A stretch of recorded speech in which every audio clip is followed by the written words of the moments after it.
the starting lineup for your Indy 11. Yes, hang on, let me look at subs. Yes, correct.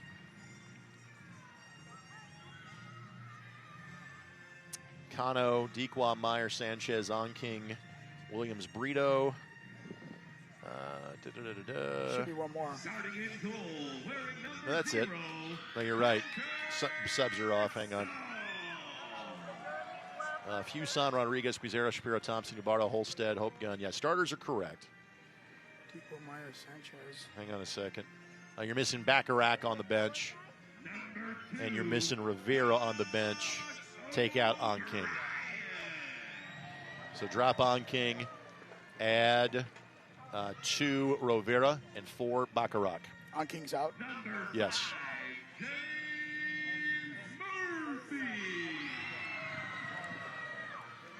Nice job, James.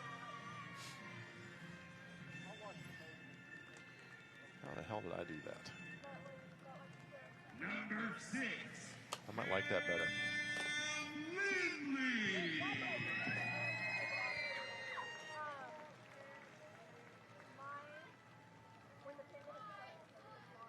Number 8.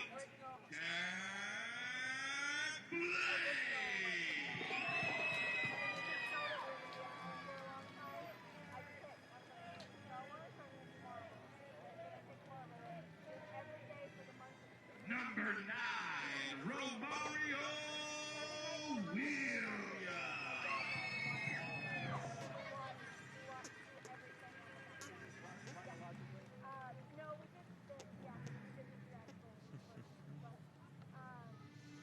Trying to see who Tatapotamus is down there walking away.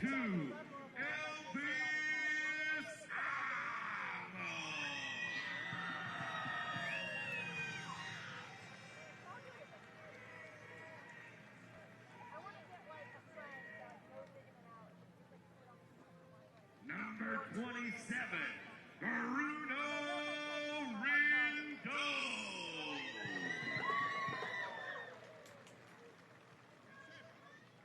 Okay.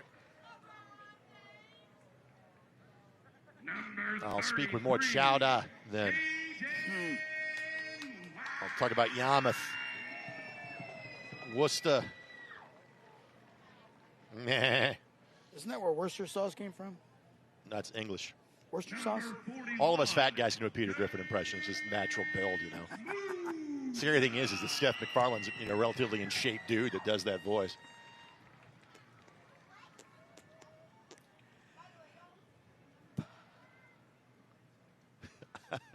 I am kind of married to Lois is the funny thing, but no, I have not.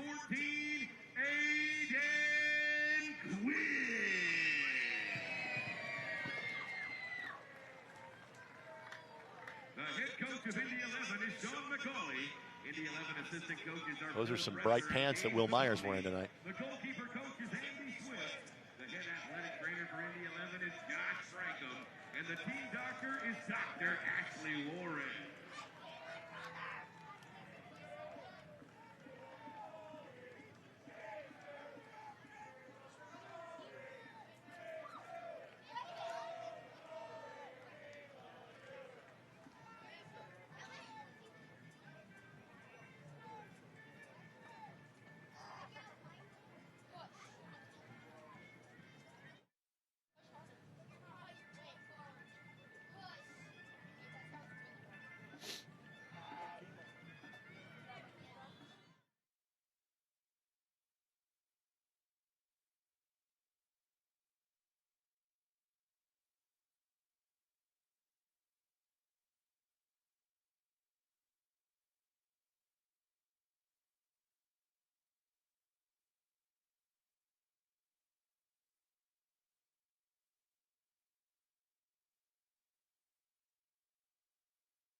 The last time these two teams got together, it was a playoff match here at Carroll Stadium. One of the visitors, Rhode Island, would win. One of three they would win on their way to the league championship final a season ago. It's the first of two innings between Rhode Island FC and the Indy 11 on the season. And both these teams, well, they were playoff teams a season ago, trying to ensure that happens again. In the Eastern Conference, Rhode Island's currently below the playoff line, and Indy is hovering right on it. On this, the midway marker of the season for the Indy 11. What is also Star Wars night. Whatever force you believe in may be with you on this Saturday night. Alongside Dan Capsalis, my name is Greg Rakestraw. Thanks for joining us on WRTV and ESPN+. And it is a feel-good edition for the Indy 11, Dan, because there is no question they had one of their best performances of the season last Saturday night in a 3-0 victory against Monterey Bay. Had a fantastic game. They dominated from start to finish and put the victory on and got the points. They looked great. Aiden Quinn got the first goal. Jack Blake got the second. The third one, Romario Williams, late in the match. What were the things that you saw that you liked from Sean McCauley's team last week? I like the possession. I like the possession rate, their movement off the ball, their combination play. They just had the rhythm. They had a great rhythm and chemistry, and they built from it. The tactical change, obviously, was kind of bumping Aiden up from now. Again, both teams look for full from now. Again, both teams look for full 3 points tonight here in Indianapolis. Keeping our fingers crossed. The forecast keeps getting better. We're kicking this one off in time. That's great for these youngsters. Back with more in a moment. WRTV and ESPN+.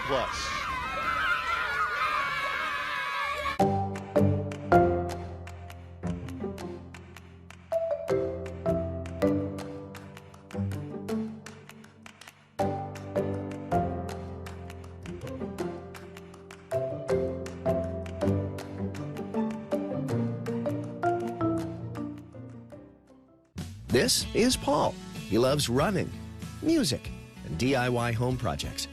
In fact, he's remodeling his kitchen thanks to a home equity line of credit from Indiana Members Credit Union. They connected him with a loan officer, got him approved at a great low rate, and made it easy for him to make his monthly payment from anywhere thanks to IMCU's digital banking. Looks like Paul can do it all with a little help from IMCU. It's very true that it takes a village to raise a child. And when it comes to my healthcare village at Community Health Network, it's all nestled right in my phone. Accessing healthcare is the ability to be connected with your provider and ask a question when you need it. I feel like when I'm meeting with a community nurse practitioner or doctor, they're tuned in to what is going on with me and the way that they can serve me best. Stand by me. Find it, try it, paint it, love it. Find it, try it, paint it, love it. Find it, try it, paint it, love it. Find it, try it, paint it, love it. Find it, try it, paint it, love it, love it, love it, love it.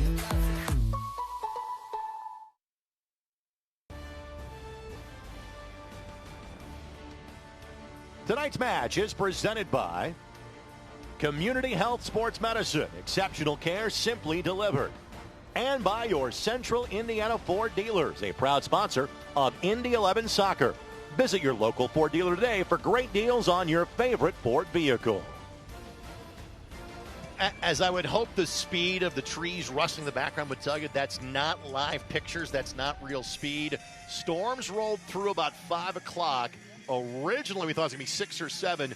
We think we got lucky. There could be some rain, but we don't think any of a storm variety. We don't expect to be delayed at any point in time. And let's get to our starting lineups. They are presented by your Central Indiana Ford dealers, proud sponsor of Indy 11 soccer. Only change for the Indy 11. Malik Foster not in the 18 tonight. Romario Williams, who scored off the bench. He starts up top with El Bazamo. Yeah, I like the lineup. It's very, very similar and consistent to last week's victory against Monterey Bay. Williams will come in and do a nice job, but their midfield is strong. Look for Blake as that libero midfielder. He's going to roam, and I like their transition and numbers up either way. For Rhode Island FC, of note, Albert Dequa will come off the bench tonight, but J.J. Williams was played just 5 times all year. He is back in the 18. Noah Fuson up top for Cano Smith's club. Yeah, you know, they've got great players and they've got a strong bench coming in. So we'll see how Coach Smith handles it and how he manages that bench. And of note, Koke Vegas is out for tonight, but Jackson Lee has played a fair amount each of the last 2 years.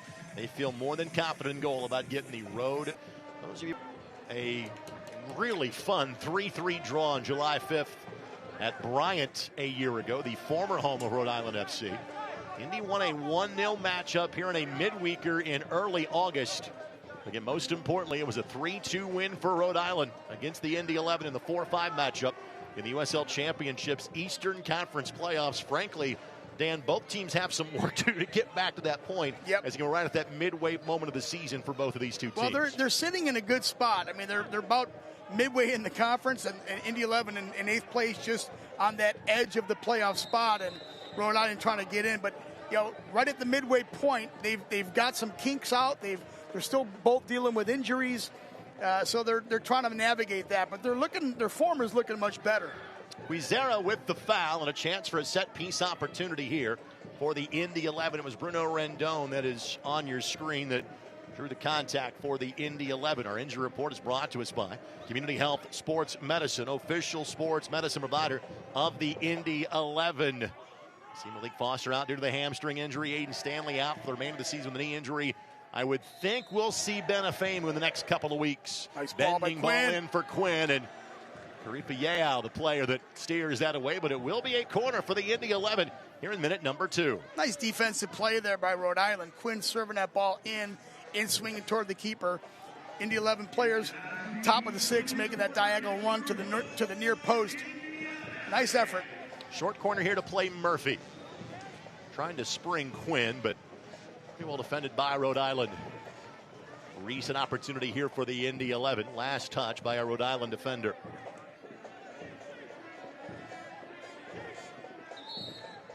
Nice little breeze right now, Greg. It's comfy, not just for the fans, but also the players. Cam Linsta, before that, a relatively easy 4-1 victory against Portland Hearts of Pine from League One in the Jaggermeister Cup. Again, both these teams have found more success in the Jaggermeister Cup than they have in regular season play.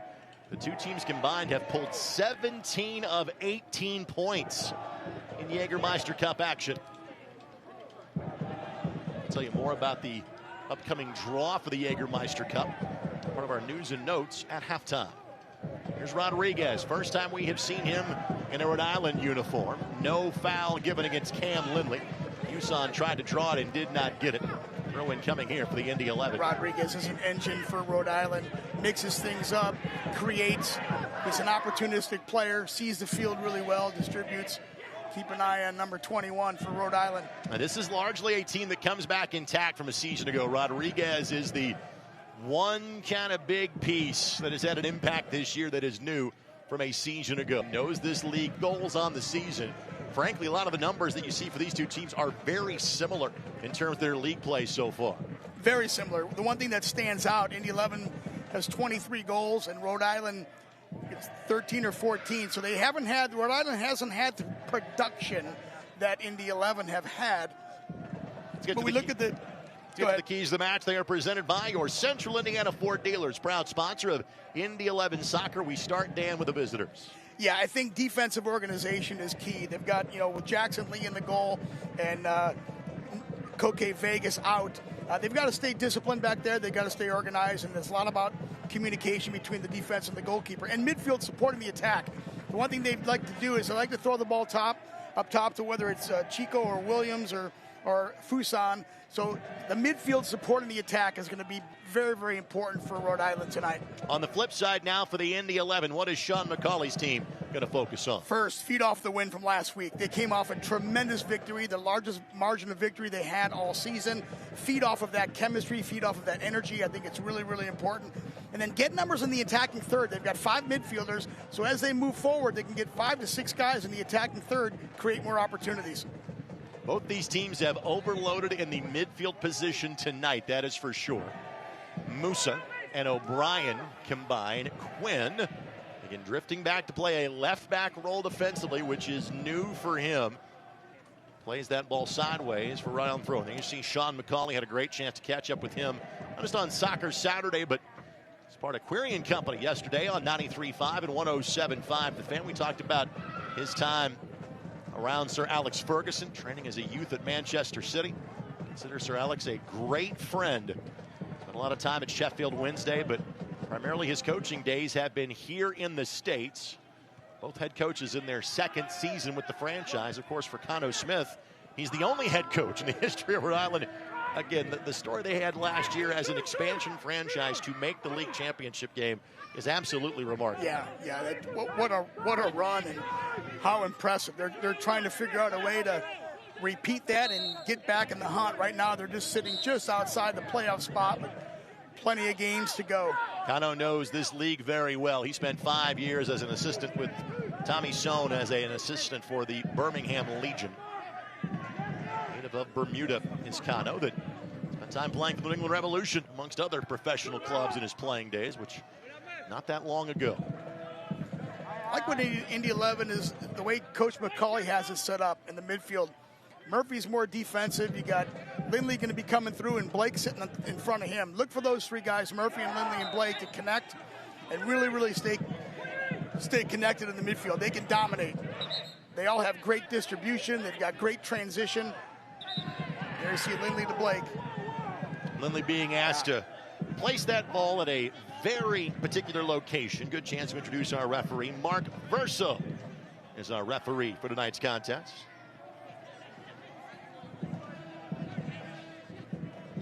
Barta with the foul against Jack Blake. Those guys have battled for years being players in this league. Rendon times the run perfectly. What a ball by Sneaks Rendon. behind Quizera, and both defender and keeper a little bit timid in terms of clearing that ball. No damage done just yet.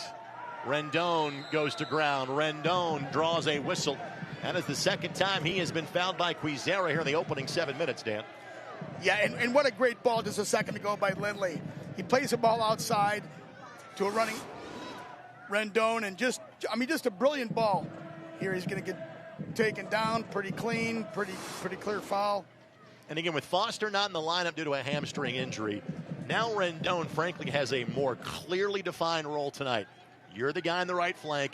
Use your speed, create opportunities. And he has that. You want him one-on-one. You want Rendon one-on-one, and he'll take it. We'll talk about overlapping runs. Those guys kind of have overlapping roles. I frankly think the game's a bit easier for Rendon when he and Foster aren't on the pitch together. Yeah, they play better maybe when they're not on the same pitch at the same time. Twins ball in, quickly steered away. Hayden White playing center field for the Indy 11. Fuson, the only Rhode Island player really giving chase, which means they've got a number of players back to defend this. Holstead did not exactly hit that the way he wanted to. And Lindley will quickly win back possession for the Indy 11. Quizera. Saw him be a real spark plug for this Rhode Island FC team a year ago. Friends, the Keystone Group, specializing transmission developments, construction management, and investments. You see Quizera you're talking about, Greg. Very physical defender, smart player, physical defender, times things right. The key in beating him is getting that ball past him and behind him before he can make a move. To me, it's his speed. Yeah. That is what jumps off the page at you. 3 goals and 5 assists a season ago. And not just his physical speed, but his mental speed. He makes very quick, good decisions. Here's Nadarce. Had a brace against the Indy 11 in the 3-3 draw last July. Holstead. Overlapping run here. This is one of the new faces this year for Rhode Island FC. Amos Shapiro-Thompson. You can see his quickness, Thompson's speed. Just see his fast footwork, and he can cause some damage. We don't know him that well, but you can already see the kind of style he plays. 7 of 11 starters tonight for Rhode Island. Back from the season ago, Solt went flying. Rodriguez has that level of class. He can put that in from that angle. Just steered just a bit wide. Didn't miss that by much at all. The best chance certainly so far for Rhode Island. And Rodriguez sees it. He takes a look, cuts it back, and then tries to slice it in, tries to bend it in. Just couldn't quite get around the ball enough to get enough movement on it. But that was a heck of an opportunity. I see Maxey. He turns 30 next month. Played collegiately at Charlotte. which has become a very fertile recruiting ground for teams in this league. Pat Hogan, a former Charlotte 49er. Guys like Tyler Gibson and John Bush of previous Indy 11 teams also had their college soccer there. And Lindley, who also played in North Carolina, a different part of the state, as in Chapel Hill. Played that ball off Shapiro Thompson for an Indy 11 throw-in. Doing a good job of the attack, Greg, and getting numbers up is one of the keys we talked about at the beginning of the game. Getting numbers up in the offensive third. So far, they've been able to do that. Now let's see if they can find that finishing ball and get that final touch. And Musa, who has got the best throw of the Indy 11, has to distribute this. Murphy looking back post, but nobody there for the Indy 11. Frankly, they got bailed out. That's one where it's got to be a little better communication between defender and goalkeeper. That one did not have to be played. Indy 11 the benefit, they get a second corner of the match. That's it. That was a gift. There was no reason for him to head that ball out. It was clearly going out of bounds. There's nobody within 5 yards of him, and he gave Indy 11 a nice little gift here, and Murphy's going to step up. You've already seen Quinn from the opposite corner with the left foot. It is Murphy that will use the right foot from the far corner flag. Murphy's first year with the Indy 11. O'Brien. Well, I'll tell you what, O'Brien took a hit. He took a hit in the back. He was moving from the near post out toward the 6, and referee didn't see it, or didn't want to see it, but there was some clear, and O'Brien immediately had his hands up. You watch him here coming off the near post. He's coming through. Watch, there you go. I mean, not a ton of contact, but he certainly gets both hands on the back there, all 10 fingerprints. You were probably not going to get that call with your back to goal at that angle. Yeah. Would be my guess. Challenging call, but O'Brien scored 2 weeks ago for the Indy 11 in Jaggermeister Cup play against the Birmingham Legion. Lindley trying to line it up. Fuson buys some real estate. Murphy gets into the mix. Now a chance to throw some numbers forward. A perfectly weighted ball. Able to stay and play by Shapiro Thompson. Musa, who made his Indy 11 debut against this Rhode Island squad some 53 weeks ago, digs in to slow the pace for the visitors.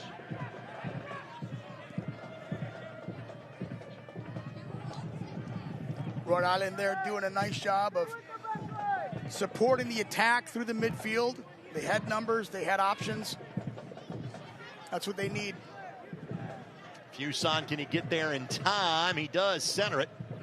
And that will be a corner coming up for Rhode Island. So they will get a look now from the corner flag. This quick reminder, Indy 11 fans, show your Indy 11 pride. Get your exclusive IMCU Indy 11 debit card at any IMCU branch or online at imcu.com today.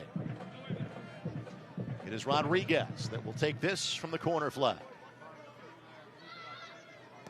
He'll go short as well. Again, trying sheet a week ago.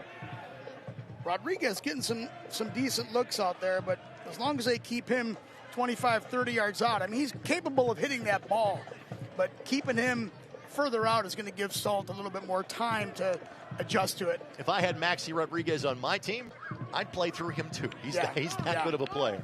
And to think that Rhode Island has Williams and Dequa or Chico on the bench coming in. We'll see how that plays out here. I'm assuming they're going to be coming in at some point, and they're dangerous as well. They've got a nice, talented group. Offside flag went up on Fuson trying to play that ball. No foul given, but an offside infraction against Rhode Island FC. When these two teams played each other during the regular season last year, they both had rotated squads to some degree. Amo trying to carve out some space. Hope Gund nudges him away from the ball. When Indy went to Rhode Island, they were 4 days away from playing Atlanta United in the Open Cup quarterfinals. Indy played a rotated side and scored 3. When Rhode Island came here in early August last year, it was their last midweek match of the season. And they kind of said, you know what, we'll kind of save some guys for the weekend. These two didn't see each other really at full strength until the playoff match, the first Sunday in November a season ago. Again, rain starting to come down a little bit here, but frankly are lucky in multiple fronts in terms of the way the weather played out, we thought it was going to storm between 6 and 7. Was that touched by the Indy 11 last? No, that is a corner. It's absolutely what I thought as well. Lee tried to play that off as that was deflected by an Indy 11 player. I thought that was a straight back pass, and our referee agrees. Corner coming for the Indy 11. Williams was calling for it instantly. And I like how Amo up top and Williams you watch them, Greg, they're rotating a little bit, right? They're moving from left to right. They're crisscrossing, trying to change it up, trying to mix up Rhode Island's defense. And now the rain is coming down in buckets. But again, nothing of a storm-related variety at this point. Ball gets all the way through, and it was not touched by anybody. Rain coming down in significant fashion, but nothing of a lightning standpoint that would delay us. This is now football weather. Yeah, this changes the game a little bit. Here you see the corner coming through. But it changes the game a little bit. Not only do you have to adapt, you got to make sure you got the right footing. This is turf, so it could be a little bit more slick. So this changes things up a little bit in this game. Fans are starting to head for drier ground. We don't think this rain's going to last all that long, but it is coming down in pretty significant fashion here in minute number 17. But boy, really proud of the ones that aren't moving. Quite a few are sticking it out. Diehards. It's Star Wars night. I think they're using the Force to stay dry. That's what they're doing. Williams coming off Rio Hope Gund. Try to maintain possession. Shapiro Thompson on the hustle, and again, Lindley's got to be careful. It is very slick on that track when it rains, and as you can tell, there's not much yardage between touchline and lanes of track and field that were used to set records by Florence Griffith Joyner amongst others back in the day. You can see how Lindley tried to hold himself up and slow himself down without slipping. That track is extremely slippery, and Lindley was tracking that play at speed and did a heck of a job, and thankfully he stayed on his feet. Rodriguez chips this forward.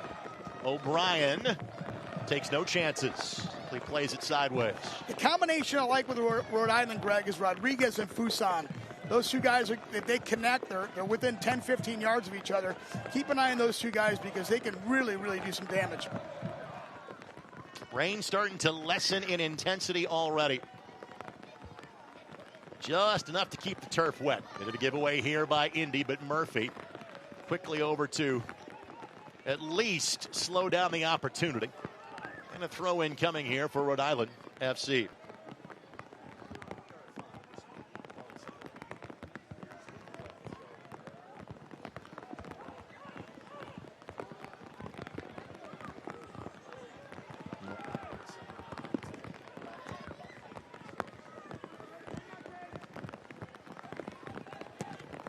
Rendon over defensively. It's been a little bit of everything weather-wise this year for the Indy 11. Boy, so we were kidding. We have jokingly said that we may start playing games at area farms, guaranteed to be drought busters this year on the Indy 11. You want rain, scheduling an 11 match, it'll happen. But again, this is better than we thought the weather was going to be. Murphy gets dug in there, asked for a foul, didn't get it. Fuson, you got that. Foul is going to be called there. Dangerous opportunity coming up here for Rhode Island, almost like a very short corner kick. Plays the ball in. Fuson turns, gets taken down easily. O'Brien knew it right away. This turf, as it gets wet, you got to time your tackles, you got to time your runs. And in this type of play now, Greg, it's very important that both teams look to play the ball to feet and maintain that possession. Bending ball in. Indy gets ahead to it first. Fuson has a hit, but stares it wide of target. It will be a goal kick coming for the Indy 11. Well, with this momentary stoppage in play, it's a good chance for us to introduce to you the Vice President of Marketing and Club Growth for the Indy 11 in Seth Kimberlin. Hello, my friend, and I am not blaming you for this sudden outburst from Mother Seth, Nature. It's your fault. Yeah, I'll take the blame. I'll take the blame. No, lovely to be with you guys. Appreciate everything that you guys do for us. So Hunter Salt.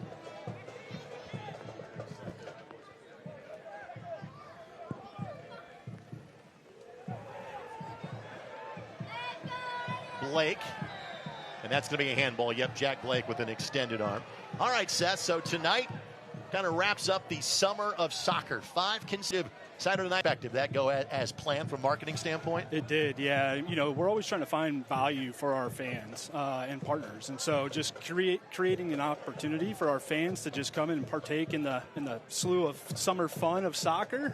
It's still, obviously, it's going to be super hot here coming forward, but it was good. We're getting ready to draw for a winner here in the next couple of weeks to those who will be flying down to the Charleston match. So.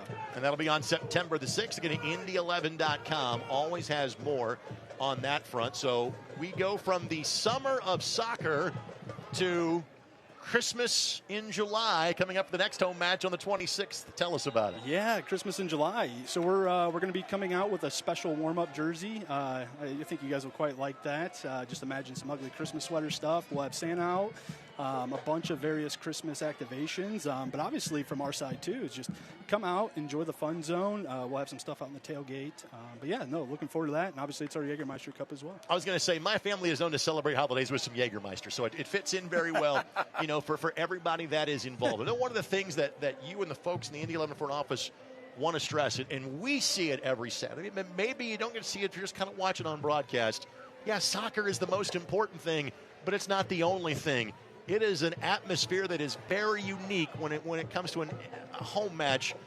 You're new on the job. This is your first year. So what have these home matches been like for you, just kind of seeing everything that takes place here? Yeah, I mean, I was working in motorsports for the last 15 years across NASCAR and IndyCar, and I can tell you the environment that this place brings to the forward is unlike any other. You know, the ability of just providing that value to fans, right? You can get some pretty cost-effective tickets, but come out, you know, you got people, our BYB, shooting off smoke during all big moments, the fun zone, and tons of activations happening throughout there. And then, obviously, our tailgating. Our tailgating is one of the best, I feel, and just coming out, getting a little bit of a pregame going and enjoying some time with our fans. All right, best way to get tickets to an Indy 11 match is what, Seth? Yeah, just going down to Indy11.com. You can go there. You can check that out. We can see all our promos coming up, and then also go through that way to get some cool merchandise. So, yeah, that's the way to do it. Yeah, Seth, you guys do a great job. We're here early enough, and we see all the pregame and all the organization that goes on. It's such a great atmosphere, and you guys offer so many different unique family features and fun features for the game. It really is inviting. Yeah, it really is, and that's the key, right? Like, we want to make sure that people are coming out. Like, this is more than a match, right? This is a movement.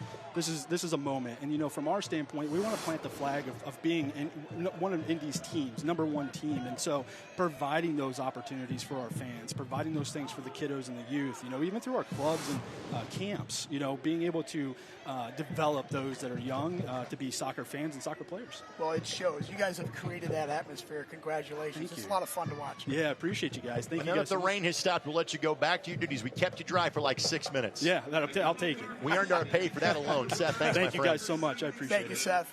Seth Kimberlin again, who is the Vice President of Marketing and Club Growth for the Indy 11, kind enough to join us. Restart coming here for James Murphy. And we got a drizzle and some sunshine, Greg. In typical Indianapolis fashion, goodness. You know, it pours for like 10 minutes, and then all of a sudden, hey, here's the sun coming from the west. But to be honest with you, the temperatures are probably about 15 degrees cooler because of the rain we have had now and as well as earlier today. So I'll tell you, while the fans aren't fans of the weather right now, you know who is? The 22 guys on the pitch. They are thrilled that these conditions are cooler than expected. Fended away by Rhode Island. Well, to play off the summer of soccer again. It runs through tomorrow, and thanks to our friends at Indy Roof and Restoration. Follow Indy 11 on social media to learn more about how you can take part in the Summer of Soccer promotion. Have a chance to win an all-expense-paid trip to Charleston, South Carolina. Let's also thank our friends, the Keystone Group, specializing in transformational developments, construction management, and investments. And then a whistle against Rhode Island. Both teams, Greg, midfield doing a pretty good job. They're staying compact. They're staying connected. Neither team has really created a clear opportunity yet. So it's a bit of a chess match, of a stalemate in the midfield. We'll see which team can transition better. Again, that numbers up in transition is going to create an opportunity, but both teams so far doing a pretty good job of not allowing any major opportunities. Amo goes down and nothing in it. In fact, he'll be deemed to have committed the foul. And to your point about that stalemate, Dan, Rhode Island is not playing for just 1 point. Right. But they may be playing to get to the 60th minute, knowing the talent they have available coming off the bench tonight. That is key. And we've in Indy 11's got the same depth on the bench, and Collier and Chiza and Bernaeus. You know, we've got guys who can come in and do the same thing, but with Rhode Island sitting with Williams and Dequa on the bench, that could be really, really dangerous, 50, 60th minute, like you said, Greg. Love the leave by Fuson. Rodriguez gets a touch. Holstead joins the attack as well. No Darcy. Murphy timed that one perfectly. Did he touch it last? Yes. It will be a corner coming for the visitors here in minute number 28. He didn't like that call, but it was a great defensive play. He prevented the ball from getting across. Take a look and see what happens here. It looks like he might have touched it last. Now no Darcy. He didn't like that. Who again had a brace against the Indy 11 last July as one of the taller players on the pitch. He and Mabika will be the targets here as Jojea Quizera makes his way to the opposite side corner flag. See Salt in the goal doing a great job of communicating and organizing his defense in front of him. 2 of the 3 goals came off of corners last year in the draw at Rhode Island. Short ball this time in Quinn. His touch is always deft, whether it's an attacking or an defensive one. Plays it back to midfield. Now Lee will restart some 60 yards away. Salt clears everybody out and makes the easy play. You use the phrase chess match. I would say that's very apropos right now. Yep. Rendon puts it behind Blake. And Rendon making the jump up from League One. Talk about a head coach that is doing that coming up in our news and notes segment in our halftime show as we're only 1/3 of the way through this one. If Blake can make the turn, he's got Rendon to his right, but again, could not see him. And Amo could not hang on to it. And we hope the rain is now a thing of the past this evening here at Carroll Stadium. According to the radar, I think we're through it. You never know. This is a unique east-west pitch alignment. So the goal that Lee is defending, that is off to the west and where the rain is coming from tonight. Hayden White. Rendon couldn't make the turnaround Quizera, but able to pick his pocket and get the ball back. Murphy and Blake just not on the same page, but Amo keeps it alive for Indy. Quinn, good block by Darcy. You give Quinn that much space, bad things tend to happen. Yeah. Darcy closed it down well. Darcy did a great defensive job there because Quinn's looking to serve that ball far post. It was on track. But that's the kind of vision Quinn has. He reads those plays, he sees the opportunity, and he delivers. With the ball here at the back, we can kind of talk shop and tactics a little bit here. Again, Quinn, to some degree, playing a left-back role, but really playing more of that wing midfielder.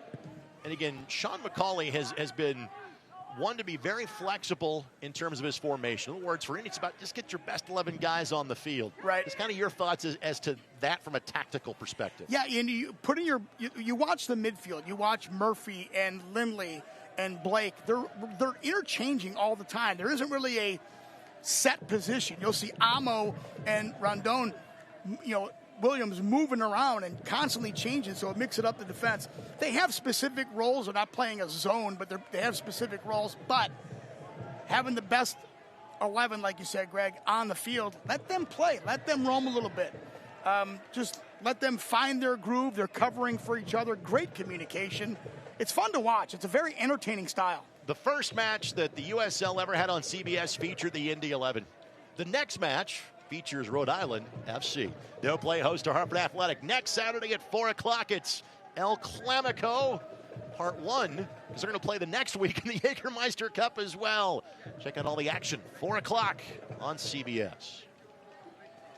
Of course, last night, ESPN2 for Monterey Bay and Orange County. Tomorrow, CBS Sports Network has a match at 5. I cannot sing the praises of this league enough for making the product available in as many locations as possible to get brand awareness for the league and for every member of it. It really is. The level of coverage and the professional coverage they're providing, and to be able to have it available for young kids and fans to watch, it really is phenomenal. Last year's championship on CBS, November the 23rd. And Murphy goes down in a heap and is fouled in front of the Indy 11 bench. And Indy and Louisville played to a 5-3 banger early last April in the network debut for the USL Championship. We were noting with Monterey Bay being here last week and temperatures in the low 90s and humidity unofficially of about 1 million on the pitch that night. They played in fog and upper 50s at home last night and got a 2-1 win against Orange County. I think they were much more comfortable being at home than they were in the humid environment. I was much more comfortable watching that at home myself last night. It was. But last week, Monterey, I mean, they're a good team, but you could just tell the last 20 minutes they were spent. They had no gas left. They were going down with cramps. You kind of felt bad for them because they just couldn't acclimate to the weather conditions. It was a huge factor in that game. Murphy plays to Romario Williams. Great turn by Romario. Romario had an assist in his performance against Rhode Island a season ago. Got a card. Nope, just a spot. Saw the ref go to his pocket. I didn't think he was going to pull out a card. He's just pulling out his spray can and marked the spot. Your Central Indiana Ford dealers, a proud sponsor of Indy 11 soccer. Visit your local Ford dealer today for great deals on your favorite Ford vehicle. Now look here, there's a couple options here. Quinn can drive this ball and serve this ball across the net and look for a one-touch redirect. He's capable. Quinn takes this. He's capable of bending this back into the far post. These restarts in both directions, Dan, keep getting closer to the 18-yard box. Let's see what they decide to do here. Either serve it across or actually go for the shot. Let's see what Quinn does. Absolutely was shooting that and just couldn't put enough bend on it from that angle. He had the right idea. So let's go back to what the foul was called here. And again, they're going to call the handball. Basically, the ball ricocheted off of Holstead with an extended arm, and that's the reason why it was a specific point to that spot and not to the corner flag. Great call by the ref because his player had his back to him and still saw it. The assistant referee helped him with that one. But Quinn had a nice go at that. Just got a little bit underneath it, but he had great pace on the ball. It was 1-0 when these two teams got together here in the regular season last year.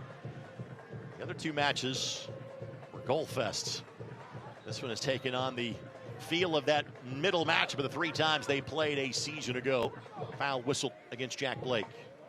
Blake kind of wrestled him to the ground there. Pretty simple call. Again, we have not seen a tremendous opportunity yet that has challenged either goalkeeper. Like the ball to be played at speed too. You want the ball to put pace on the ball. Play at the feet, but put pace on the ball so it takes away the defensive opportunity to intercept. Holstead, one of those returnees from a season ago. It's a second-round pick just 2 seasons ago by the Columbus Crew. Birmingham, Alabama native. Indy electing not to press currently.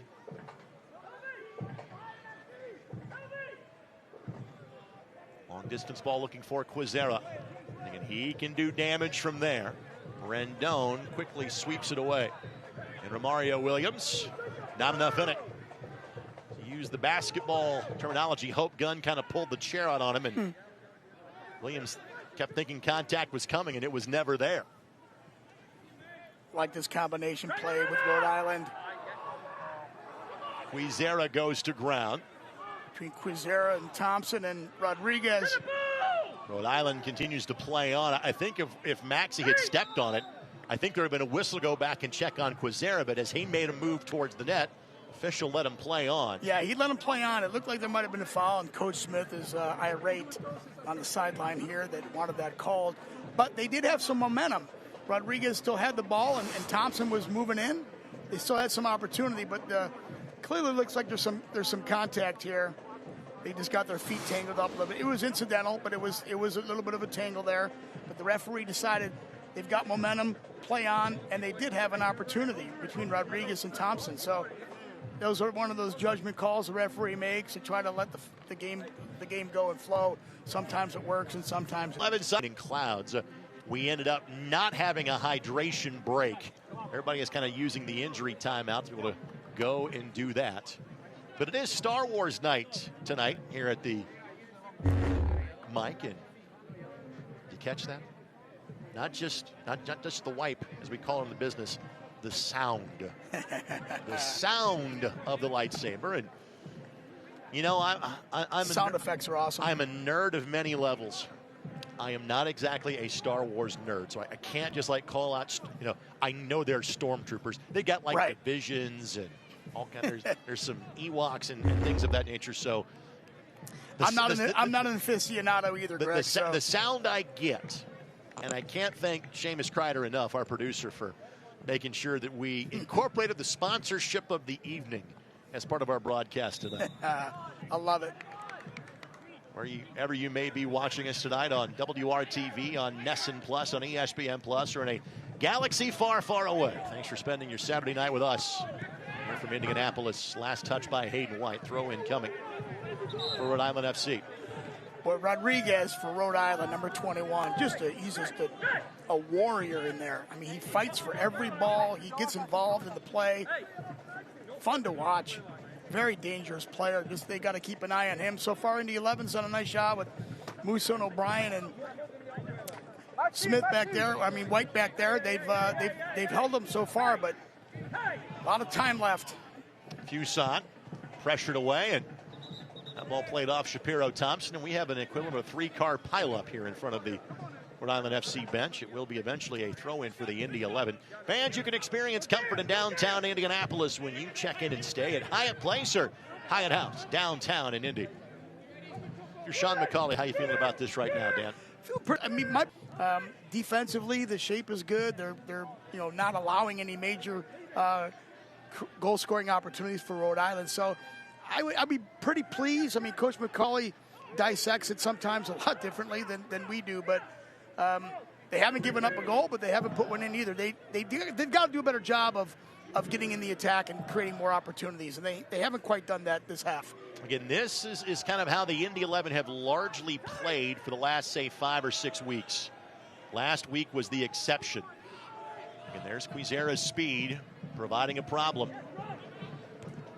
But this team has kind of taken on that 1-0 grinder mentality. O'Brien going to be called for the foul. Fuson draws it. Even though he was kind of the lone striker playing up top, now he creates an opportunity here from about 25, 30 yards out for the visitors.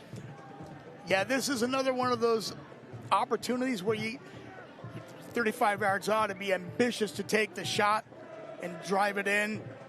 Salt usually, can gobble those up because it's so far away. He's got more time to react. So you're looking here, maybe just chipping it over the 18, behind the Indy 11 defense, and trying to move on to the ball. Ibarra has played the role of creator, whether he's been in Rhode Island or Pittsburgh. Quizera can certainly do that as well. Ibarra on the restart. Indy read that one. Williams with the turn finds Blake as the outlet, or at least was trying to. Blake just couldn't get his steps right. Both teams doing a pretty decent job of possession. We'll see it at halftime, Greg. We don't have access to it now, but the possession rate, I'm guessing, is going to be pretty equal with both teams. They've done a nice job maintaining control and playing the ball to feet. There's a foul. Foul against Hayden White, and Fun draws it again. Punished with one of these. Now they're further enough away. They're 45 yards out. But these balls served in, they can cause all kinds of problems. They got to be super disciplined when they're fouling like this. Defensively, they've got to really, really stay focused and concentrate. He scored at the absolute end of half number 1 last week. They already had a goal in hand. Again, Ibarra looking to create. Again, looking back post, and That's the third or fourth ball in that direction simply been overhit by a Rhode Island player. Yeah, the idea is right. The execution just a little bit off. Indy 11 dodges another one there. It's got to be careful not to get.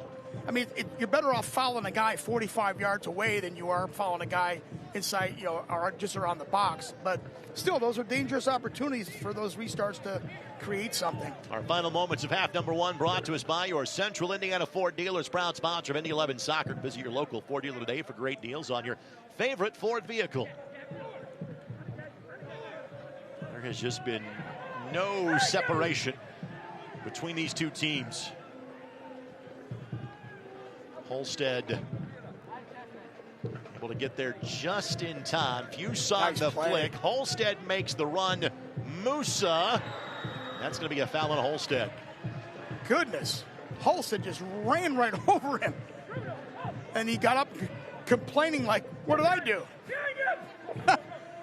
I mean, he just ran right through Musa. Fortunately, Musa got right back up. Looked like he could have been injured on that play, but that was a hit. Musa, the veteran of over 200 starts in this league. His first full season with the Indy 11. Lindley, right idea, just a step or two in front of him.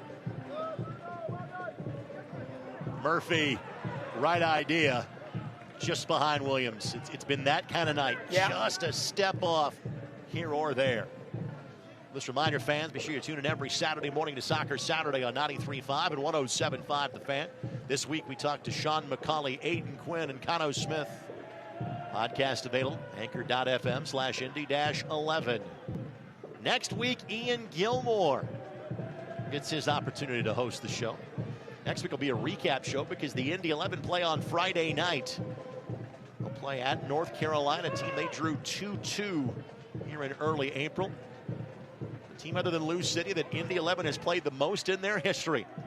The Artist, formerly known as the Carolina Railhawks.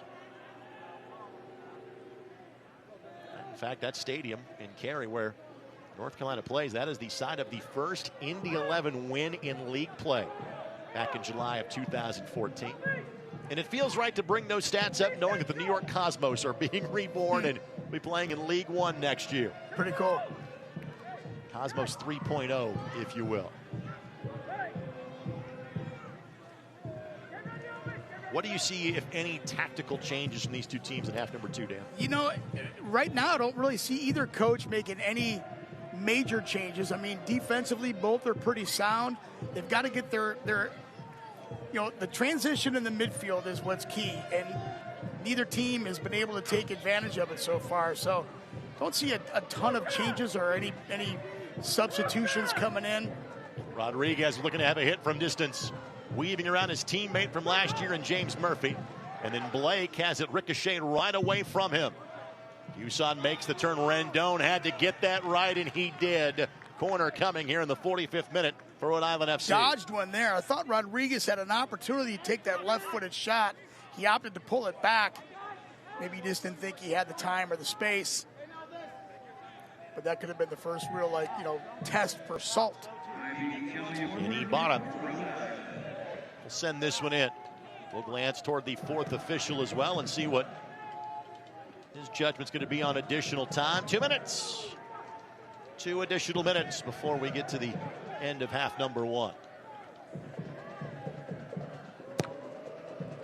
And looking back post Salt, no problem. He makes it look easy. Those are not easy. You got 4 or 5 guys around you. You're backpedaling. Your eyes on the ball. You've got to time it right. He makes that look easy. Of course, he's super tall, so he's got that stretch in the arms. But 20 players have put in the work so far in this match, and 2 have been largely spectators. You can guess which 2 that would be. The 2 netminders have been largely interested in watching in this match so far. Indy 11 Soccer is sponsored by Dormacaba. Dormacaba for every place that matters. Giveaway here by White. But White does enough to slow down Quizera. Even if it is a foul, you can live with that. That is better than the alternative. Those types of balls, though, from White, Coach McCauley is going to be saying, we got to clean that up. We just can't be giving balls up like that.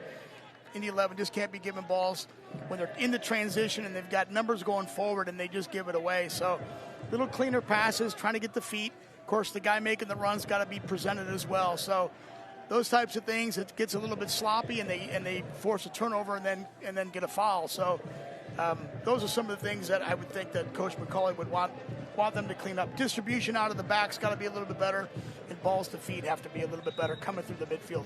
Lee will send this in to get one more body forward here at the end of the half.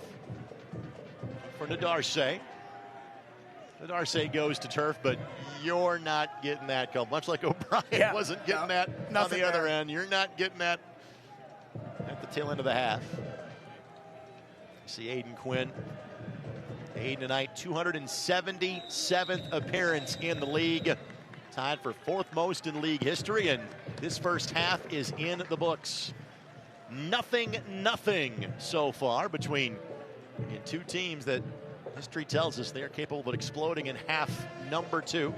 Before we get to our halftime show, the head coach of the Indy 11 and Sean McCauley is already at our broadcast location. Sean, thank you. And secondarily, your thoughts on the opening 45. Well, and then, the game got a little bit choppy and nobody really could get a rhythm into the game. I do feel as though we've not been as aggressive enough in putting crosses in the box. We've had a couple of set plays where we've put the ball in the box, but we need to get down the side and put balls in the box, for the two centre forwards to be able to get some chances.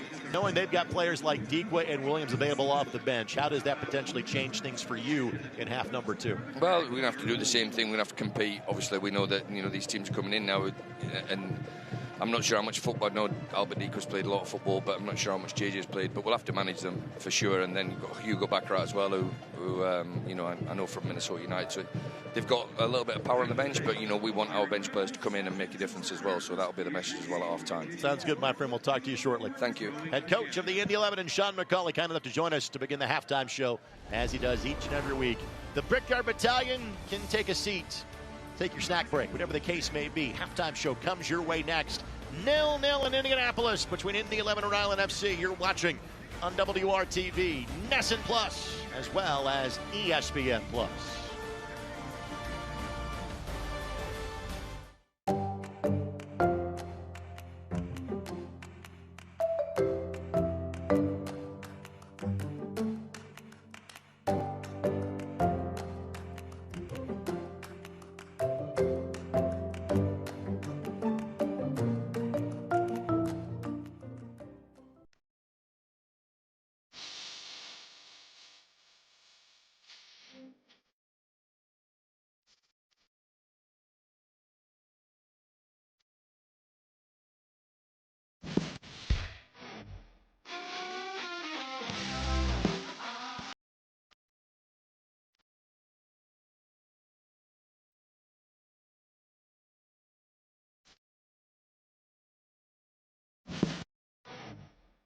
I'm a happy-go-lucky guy, but sometimes I get a little stressed because I'm not for sure what's going to happen down the road.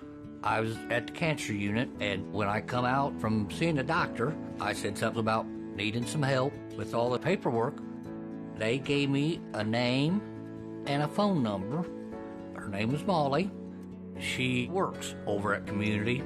She tells me, stop worrying, let me take care of it. She is my angel. Stand by me. Every place has a purpose, and the people who inhabit those places have their own reasons for being there. The last thing on their minds should be concerns about the safety of the places they're in. When it comes to security and safety for all the places that matter, Dormakaba offers a seamless flow of integrated solutions that allow people to move securely about their daily lives. Because the places that matter to you matter to us. Tonight's match is presented by Community Health Sports Medicine, exceptional care simply delivered, and by your Central Indiana Ford dealers, a proud sponsor of Indy 11 Soccer. Visit your local Ford dealer today for great deals on your favorite Ford vehicle. Let's tell you more about the fan base for Rhode Island and, frankly, those around the league. That's The Experience, presented by El Jimador Spike Bebidas, a video docu-series that shows the history, passion, and community of USL clubs and their supporter groups. The latest episode showcases Rhode Island FC and their support group, Defiant 1636. It's available at youtube.com/USL. coming up on July 17th. Let's take a look. We want to be the loudest people around. We want you to hear where we are at. Oh, what a goal! No one thought we would do what we did against Louisville. We were hot, we were clicking, we were scoring goals. Even after the whistle blew and they were champions, forget about it. Raise your scarves. We kept playing. I don't think I've heard a louder scream from a group of people than we did that night. That's the important thing about this group. They never stop loving their team. And of course, the Rhode Island team is going to be on network television next Saturday. The USL on CBS kicks off July with a hot showdown in the Championship Eastern Conference. Last season's final runner-up in Rhode Island FC takes on Northeast rival Hartford Athletic.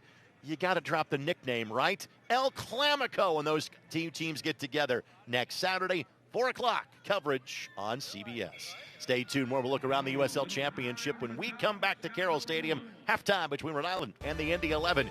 It's yours next on WRTV Channel 6 and ESPN+.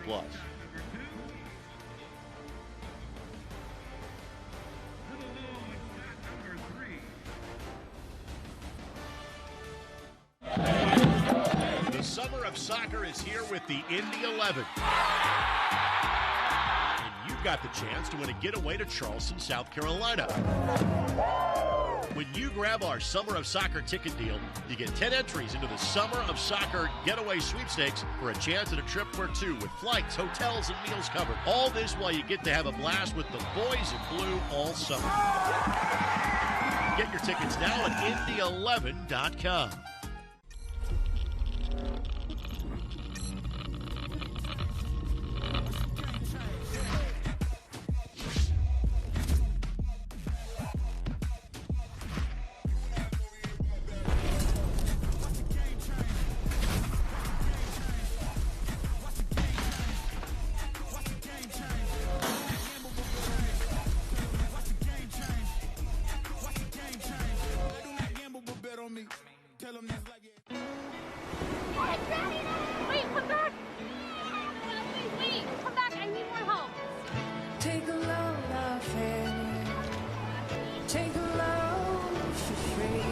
Today we went to the beach, and it was totally worth it. Stay 3 nights this summer at Best Western and get $50 off a future stay. What makes Crystal Geyser Alpine Spring Water unique? It's our commitment to making our bottles from at least 50% recycled plastic. In fact, Crystal Geyser is the only beverage company in the U.S. to exclusively own and operate 2 plastic recycling facilities. And you can help us make an impact too by always remembering to recycle your bottles. Crystal Geyser Alpine Spring Water. Simple, but not easy. The back off the goal kick, Williams!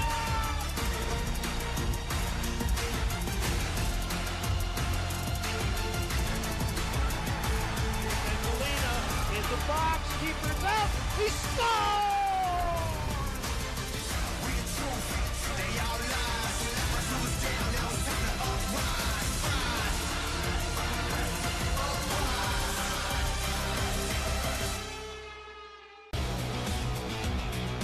Week 19 of USL Championship play is upon us, and USL All Access welcomes Monterey Bay head coach Jordan Stewart to the show.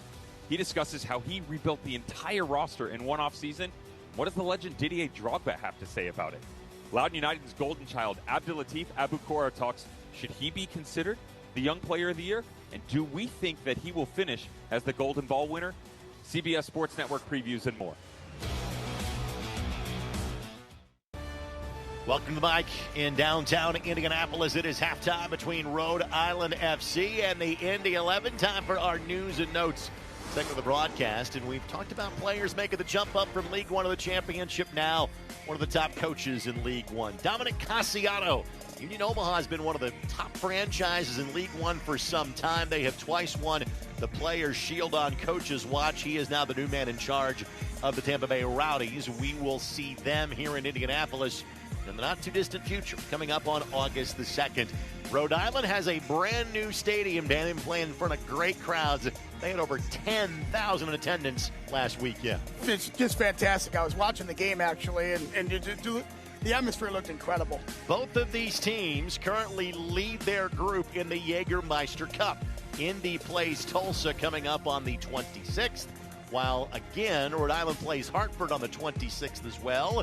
If they win their matches, they're on to the next round. The draw for the Jaggermeister Cup will take place on the CBS Sports Galazzo Network next Friday morning at 9 a.m. Let's get to our upcoming schedule. A couple of scores from last night to talk about. A bit of a surprise. Birmingham beats North Carolina in Cary by a score of 3-2. That's why Indy dropped from 7th to 8th in the Eastern Conference table heading into tonight's match. And Monterey Bay, who really struggled here last week, Dan, they bounced back with a 2-1 victory against Orange County. The game was on ESPN2 last night. Yeah, they had to bounce back. I mean, they had a tough game against Indy 11 last week, and they really looked good. I watched that game again last night, and Monterey took it to them and got the win. As far as other scores are concerned, Detroit and Hartford, they're the same time frame as this contest. Miami and Lexington kicked off 30 minutes after this one. Following this contest, FC Tulsa, Las Vegas Lights, San Antonio, and the new look Tampa Bay Rowdies, who currently are on the outside looking in of a playoff position, something we rarely say about the team in green and gold in Southwest Florida. We'll take this quick timeout. We'll come back and return our focus to this match. Rhode Island and the Indy 11. It's at halftime. Stats, highlights, second half kickoff come your way next as you're watching Indy 11 soccer here on WRTV 6 and ESPN+. The main part of my job is definitely listening. People deserve transparency. I don't want the financial part to be something that stops or hinders a patient from having the health care that they need. I try to treat each person like they're my mom or my grandmother, my daughter, my husband. I want them to know that they're not just another phone call for us. And it's very rewarding to know that I can provide peace of mind. This is Paul. He loves running, music, and DIY home projects. In fact, he's remodeling his kitchen thanks to a home equity line of credit from Indiana Members Credit Union. They connected him with a loan officer, got him approved at a great low rate, and made it easy for him to make his monthly payment from anywhere thanks to IMCU's digital banking. Looks like Paul can do it all with a little help from IMCU. Success doesn't come easy. It takes grit, hustle, and relentless effort. Every step forward brings you closer to greatness. This is your moment. Elevate your game. El Jimador Spiked Bebidas. Our team at Security Federal Savings Bank welcomes you to our newest location, our West Carmel branch on Michigan Road, here to serve you. All the services you expect from a premier bank, personal and business banking, wealth management, trust services, and much more. The Security Federal Savings Bank branch team offers the expertise and knowledge you want and expect. Security Federal Savings Bank, proud of our team and our newest West Carmel location.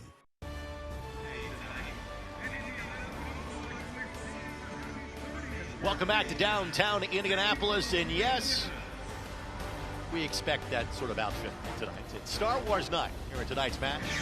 So far, the Force has kept the ball away from goal. 0-0 between Rhode Island FC and the Indy 11. Alongside Dan Capsalis, Greg Rickstrom with you.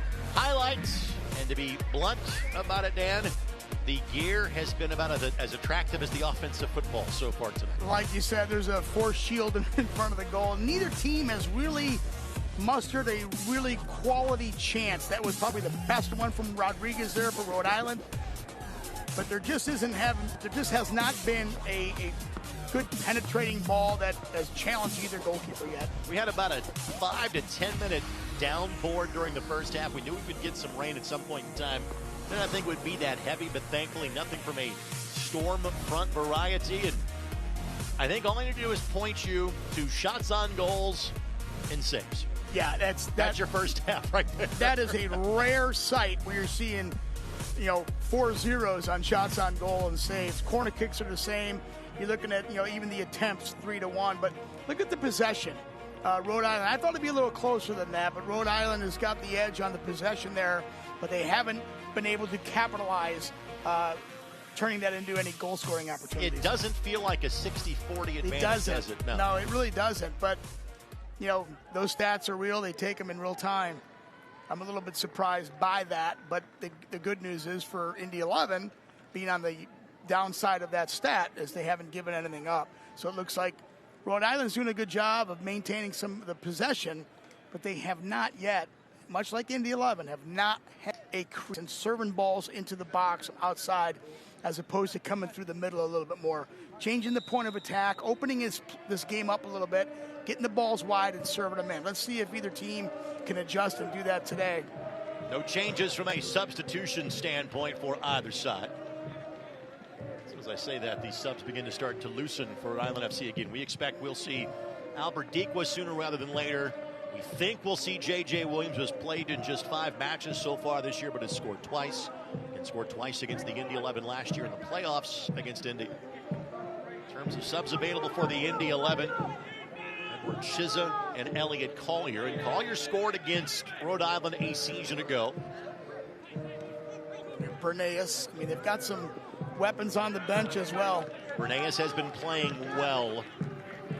He's had assists in his last 2 games for the Indy 11, one in Jaggermeister Cup play, and he's got that goal against Romario Williams last week. Speed on the outside. You see him maybe coming in for Rondon at some point. We'll see what either coach, what kind of tactical changes they make. But both teams have options and good options.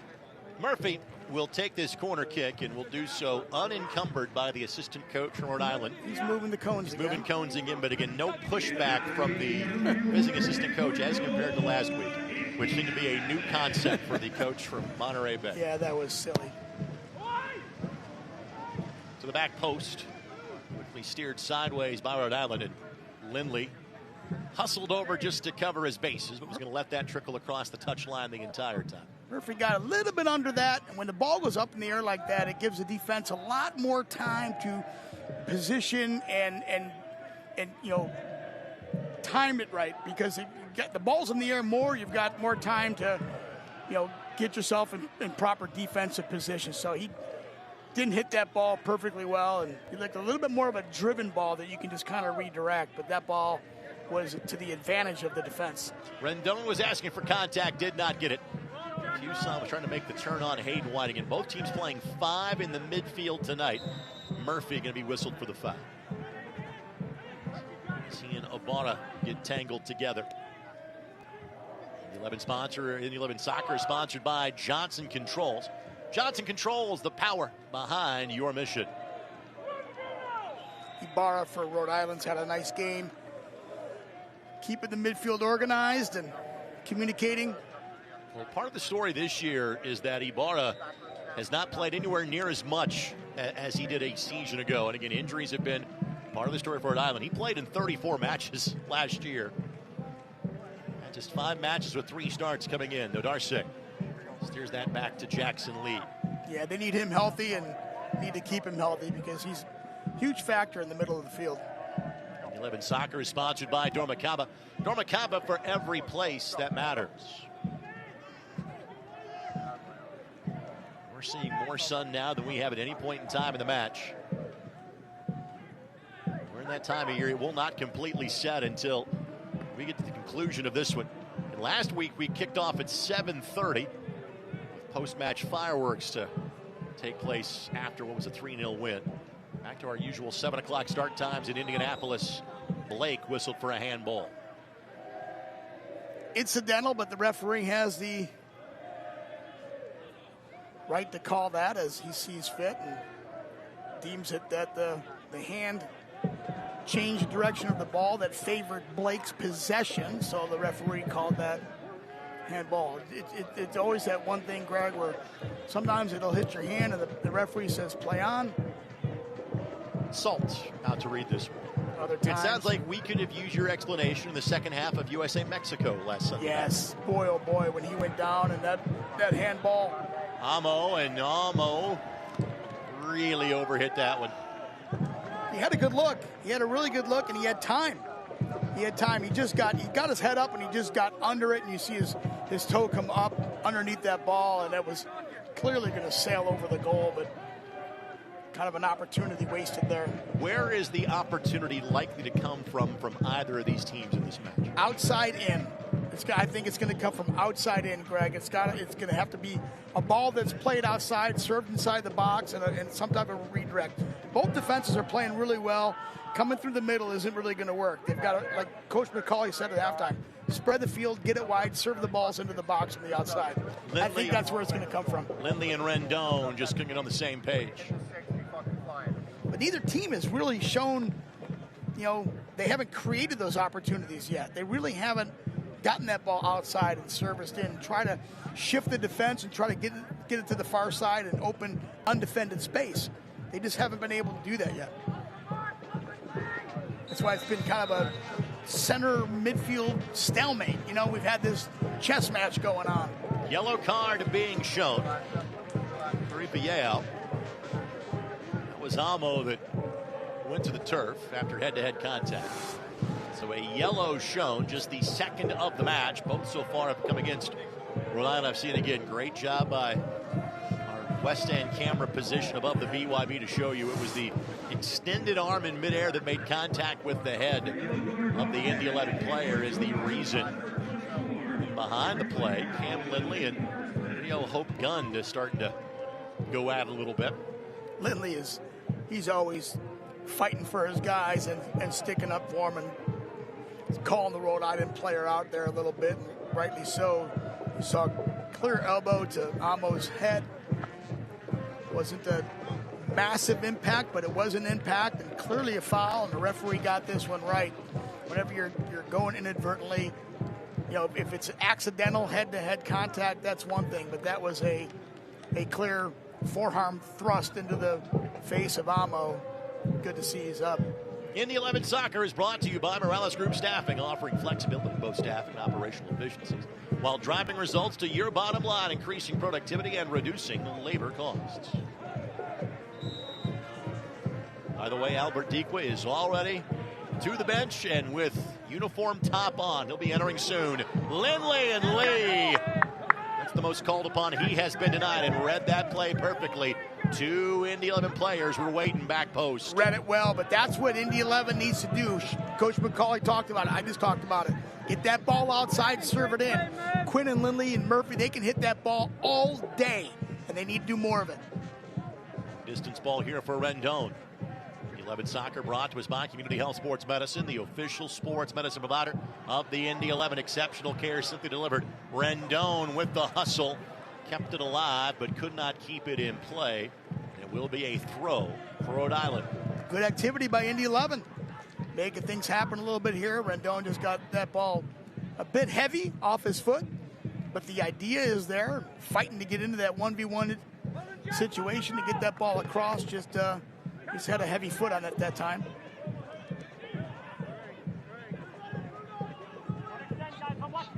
Mabika on the throw in. New names for Rhode Island this season. It's hard to miss him given his size along the back line.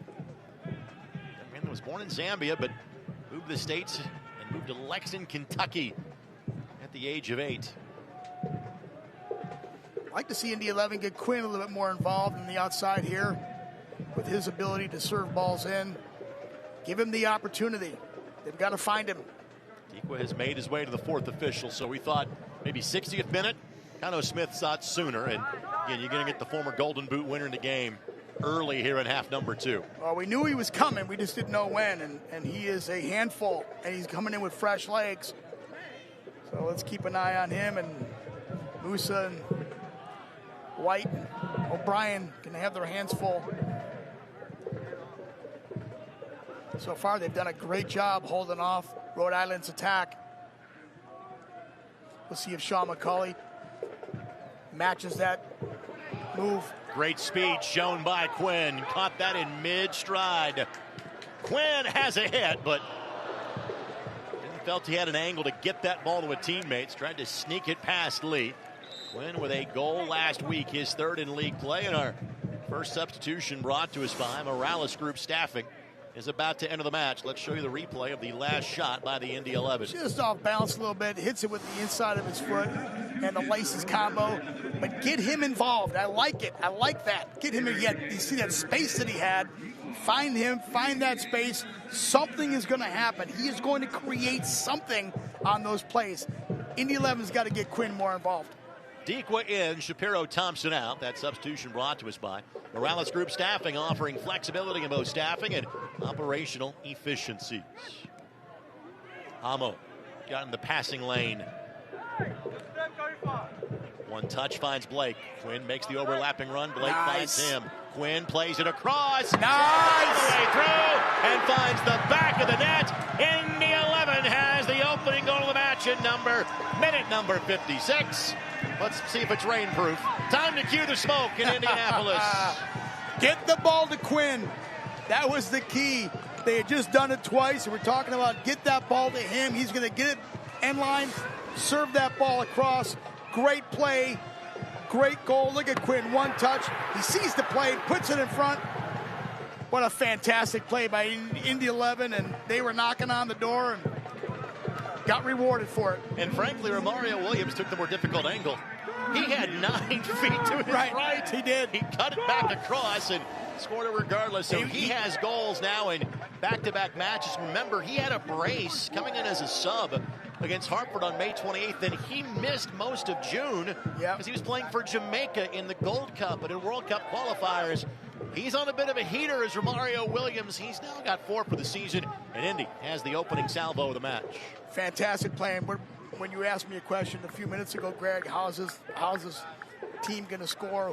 How's this goal going to happen? I said it's going to come from outside in. It's exactly what happened. They get Quinn a little bit more involved, serving that ball across. He took a great look and kept the ball on the floor. He kept it on the ground at great pace, and Romario just basically played it like you said. He had 9 feet of space to his left, but he played it the way he was facing, and it was a simple push pass to the back of the net. Great goal by Indy 11. Great build-up. Give Aiden Quinn his 6th assist of the season. Again, that is just in USL Championship play. In terms of now league play, he came in as one of 5 players at 50 or more assists. He was tied for 3rd with 55. So career assist number 56 for the member of the 50-50 club in both goals and assists in league play. Let's see if this opens things up. Salt was late to react. Dequa was not, but Murphy able to do just enough to shut the door on a potential game-tying scenario for the visitors. Great D by Murphy there. And you just get the feeling one goal has opened things up. Flag goes up. Salt had it covered regardless. Well, we talk about Aiden Quinn, and you have to, like, if we did a graphic that showed all of Aiden's numbers, it wouldn't fit on the screen. I mean, goodness, look at that. Look at that. Those are, ladies and gentlemen, that's not normal. I mean, that's just unbelievable. The level of, we talk about him all the time with the consistency. To have that type of statistics over a course of a career, just simply phenomenal. And that's why you need to, was talking about getting Quinn more involved. He's an impact player. He's not just a guy who's there playing all the time and he's always on the field. He's an impact player. He makes things happen. He creates. He performs. And you see once he gets involved, you see what he can do. And he's responsible for that first goal for Indy 11. Fun to watch. So fun to watch. For what it's worth, the most assists in an Indy 11 season in all competitions is 9. That's Quinn's 6th with 15 league matches left to go, plus at least one Jaggermeister Cup match, plus any playoff matches, plus potentially more Jaggermeister Cup matches. So just something to keep in mind. Thinking that record is going to the wayside, and the way Quinn's playing and how he's contributing, he could beat that by several assists. Aiden Stanley had 9 last year. Nadarse trying to work his way around Quinn. Blake and Romario Williams, and Sean McCauley says, damn the torpedoes, go. Quinn Nice obliges. And Blake, the flick for Rendon. Rendon is onside. Blake has a window. Serves it across, looking for Williams. Credit to Darcy for getting there. And Hope Gunn will steer it sideways for an Indy 11 throw-in. Great change of a point of attack from Quinn again. Great flick from Blake. Indy 11's got Rhode Island on the ropes right now. They're up a goal. They've got some momentum. They've got that confidence level. And I like the movement from Indy 11. I like the ball movement, player movement. But you got to be careful in transition. If Rhode Island gets an opportunity to do a strong movement going forward, they've got the ability, and they've got Chico up front at this point. Rendon whistled for the foul. Fans show your Indy 11 Project exclusive IMCU Indy 11 debit card at any IMCU branch or online at imcu.com today.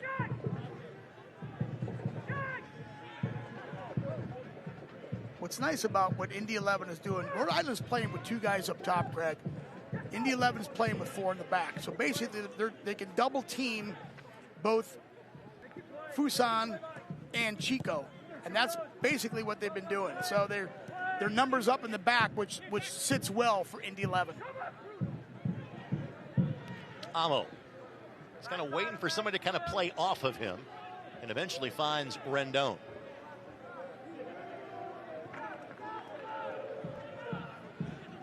We talk about formations, right, Greg? In this game, you have offensive formation and you have defensive formation. You may start out with a 4-4-2 or a 3-5-2, but basically, like for Indy 11 starting out with a 3-5-2, basically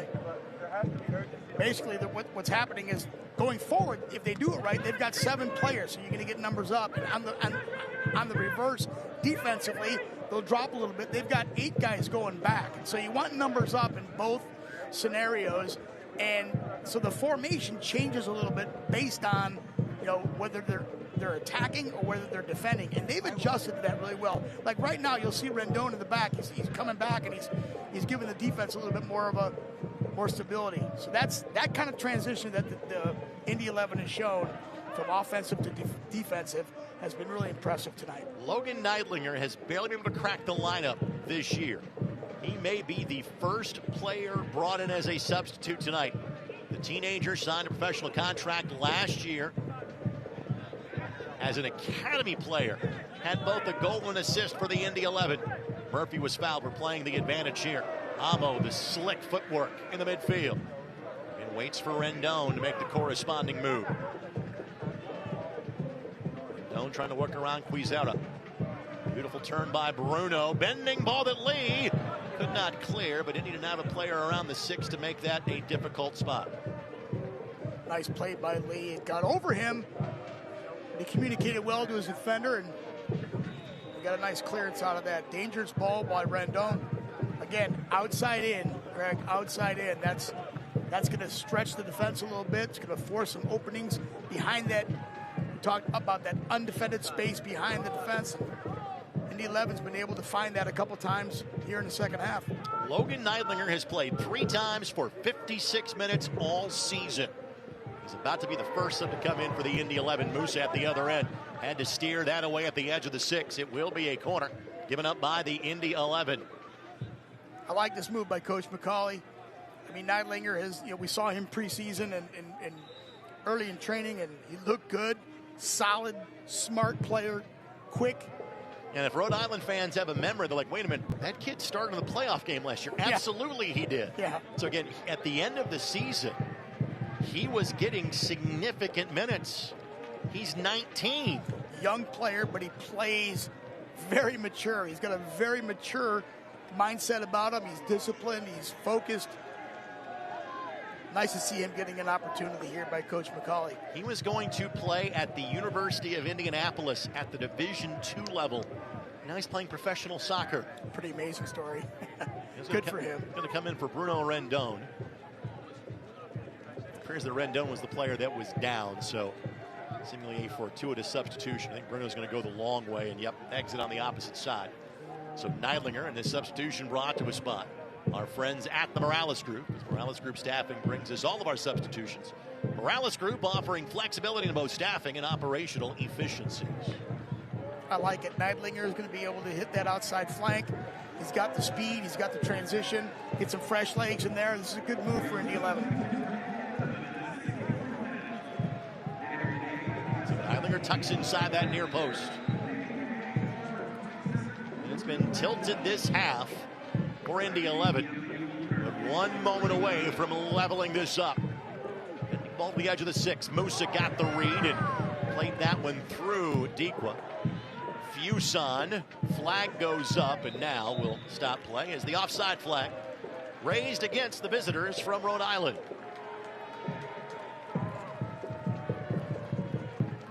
Of course, this match is brought to us by Community Health Network. Exceptional care, simply delivered. Simply put, Dan, what has been the difference in half number 2 for Indy?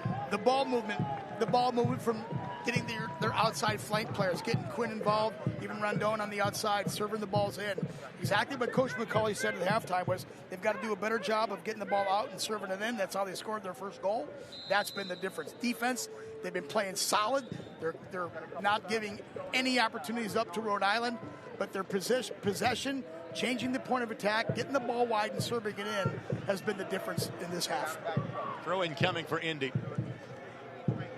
Neidlinger, who positional flexibility is a big part of this team, and it's what that kid does as well. He's playing kind of the exact same role that Rondon has, so no formational change with Neidlinger coming on. But Neidlinger, he's a defensive player. He can attack. He's got that versatility. And getting him outside, like Quinn, gives him some space, and he's got the speed to be able to attack it. Here's a moment here for Rhode Island. Indy largely has gotten defenders behind the ball. They've got 8 plus the keeper and Salt. Slowed the attack just enough. Neidlinger up to the challenge. His first play of the match against a talented player in Quizera. You see the total concentration, patience that he had there, not stabbing in too soon. Neidlinger did a fantastic job on that play. Beacon was on an island and a good job against Elvis Amo. Elvis, who has had 8 goals in all competitions, and Ibarra, a rare errant touch for the veteran of this league. Throw in coming for the Indy 11. Neidlinger again has not been in the 18 for weeks. Quinn. Flag goes up. Rhode Island's got to be careful with, Lindley's coming from, defensive mid position. He's got a lot of space in front of him. If Indy 11 can find Lindley coming through, he's not only going to create and distribute, but he can clearly get a shot. O'Brien, they want to take any chances. Another corner given by the Indy 11. Alder Sanchez, by the way, has the kit on. He'll be heading to the 4th official momentarily for Rhode Island. They're going to have a second sub and maybe even a third. Looks like Danny Rovera and maybe even J.J. Williams could be entering the fray in the very near future. Coach Smith making some strategic moves here. And not surprisingly, nope. You're going to see Edward Chiz and Elliot Collier head to the bench as well. So there may be a full-on line change of the 4th official coming up in a matter of moments. It's time for some fresh legs. Both coaches recognizing that and tactically making very strategic decisions here. Quizera to send this in.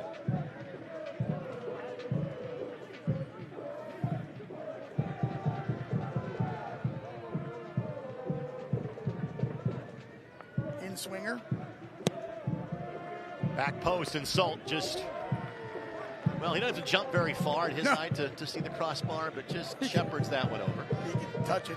This reminder, fans, coming up on Friday night, the USL is on ESPN2. Watch July 18th as Eastern Conference rivals battle it out Detroit City and Pittsburgh Riverhounds as they'll battle to grab points, move up the table. And all the action, 7 o'clock on ESPN2 coming up this Friday. Of course, Indy 11 plays Friday as well. They will play at North Carolina FC. Now, for our television audience watching on WRTV, that's the only game in about the next month that we will not offer coverage of. We will have the next 2 road matches after that one. That's the first road match for the Indy 11 since the match in Tampa Bay 3 weeks ago. And they're not on the road again after next week until August the 9th. This is our second of 6 matches on WRTV 6 this summer. Thank you for joining us. Dikwa could not get there. You'd have been about a half a foot taller to get a knock into that one. That was a good look. Good look by Rhode Island, looking for Deco up top. Struck it a little bit hard, but that opportunity there. What Indy 11 has to be careful with, it's 1-0. A lot of time left in this game. They've got to do a better job of pressuring those guys, Rhode Island players, in the midfield and try to prevent that ball from being played across. They're going to look for Deco up top, and rightly so, because he puts the ball in the back of the net. So not allowing that cross to begin with means that we got to put higher pressure in the midfield to prevent that from happening. It is a full-on convention by our fourth official. Blake could not get there in time to Darcy. Just shepherds that one across the touchline for a throw in for Island. And it is time to wave a myriad of new players into the game. So J.J. Williams, Danny Rivera, and Alder Sanchez will be coming on for the visitors. For the home side, Edward Chizza and Elliot Collier will be coming on. Marky Barra will exit for Rhode Island. Danny Rivera coming on for Jojea Quizera. Alder Sanchez will replace Ame Mabika. All of our substitutions are brought to us by Morales Group Staffing, offering flexibility in both staffing and operational efficiencies. And as you'd expect when you see it's Collier and Chizza, simply sub out your two forwards. Fresh legs for the final 25 minutes, and Elliot Collier, the only player in Indy 11 history to have 50 or more appearances as a substitute, enters the match. In two different stints spanning 7 years with the Indy 11, Elliot Collier has made 61 appearances with the Indy 11. In that time, he has had 10 starts. The other 51 have been coming in as a reserve. That's amazing. And I like what Coach McCauley is doing here, and it's done purposely. He's not settling for one goal. He's not putting in more defensive players or taking a defensive stance. He's putting in fresh legs up top for a reason. He wants that second goal. He's not satisfied with one, and that's the tactic that he's doing here. You're up 1-0, you think, oh, let's go into a defensive mode, defensive. That's not his style. He's talked about that before. He's putting two new guys up top. He wants that second goal. You're absolutely correct. That is also an acknowledgement of, if even though their numbers have not been all that good this year, that's an acknowledgement for how good the other team is. Player down, we play on. Blake trying to find a window. One touch. Murphy lines it up, and was that it? No. Flag goes up. Wow. Amazingly, that found the back of the net. Chizza was not trying to play that. Ball deflects off of him. He was in an offside position. So wave off what would have been the second goal for the Indy 11. And now we can go back and check on the injured player for Rhode Island. Take a look here. Blake does a nice job getting inside the box, looks up, gets the ball across. One touch ball here by Murphy. Doesn't hit it well. And Chizza, even without VAR technology, I can tell he was clearly offside. Yeah, and it hit his shoulder, and arm was kind of moving a little bit there. So no collision there with Rhode Island players still down. Yeah, Murphy, that's a dream ball when the ball's coming back to you, top of the 18, you just want to drive it. He sliced it and hit Chizza in the back of the arm as his motion was going, but that was a good call by the AR on the far side. But that's why you shoot too, Greg, because you never know what it's going to hit or deflect, so you take the shot. Murphy would love to have that one back because he mishit it. Nadarce was the injured player for Rhode Island. Let's take another look. As it comes here, just one touch that, and he just slices it, goes off with Chizza. In our league, our officials, you have to get it right on the spot. You can't go back and look at it. Right, there's no VAR. But sometimes, those goals are scored, and you as a goal scorer, you're like, hey, I meant to do that. I meant to hit it off the back of Chizza and go into the back of the net, catch the goalkeeper off guard. You never admit it was just like a mistaken play, right? Chizza would gladly take it. His last goal came against El Paso back on May 16th. After Chizza had double-digit goals last year for Pittsburgh, he has just not found the same rhythm nor range this year. He has kind of settled into, you've got the last 25 minutes of the match. Go make something happen. Doing so from a good position for the Indy 11 with a one-goal advantage. The Denny Companies Let's thank them for their longtime sponsorship of the Indy 11, tearing down the past so you can build the future. Player down is Elliot Collier. Neidlinger continues on. He was just a step away from getting that shot off. Now the counter at the other end. And that's a foul given by the Indy 11, and they'll take a card there. Yep, very intentional. Lindley with the absolute professional foul. Fuson not happy about it, but that's Cam surmised what was happening around him. I will take a tug of the jersey here and ensure we get 9-10 players behind the ball, and he'll take the yellow for his efforts. For Cam, that is his second yellow of league play. It's a smart foul. They had a lot of transition coming here. They had numbers coming through, a lot of space, you see on the right side, and Cam does what it's a smart play. He knows he's going to get a yellow for it. It was clear, but he broke up the play. He broke up the play and the momentum, and now they got a chance to reset. We say that a lot with Cam Lindley, don't we? It's a smart play. He's just a smart player. I mean, if people give him enough credit, his IQ, his soccer IQ is phenomenal. He knew exactly what was going on and exactly how to stop it. Offside flag goes up.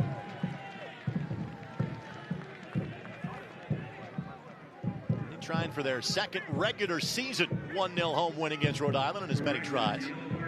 Obviously, it's the playoff match that sticks most in your memory.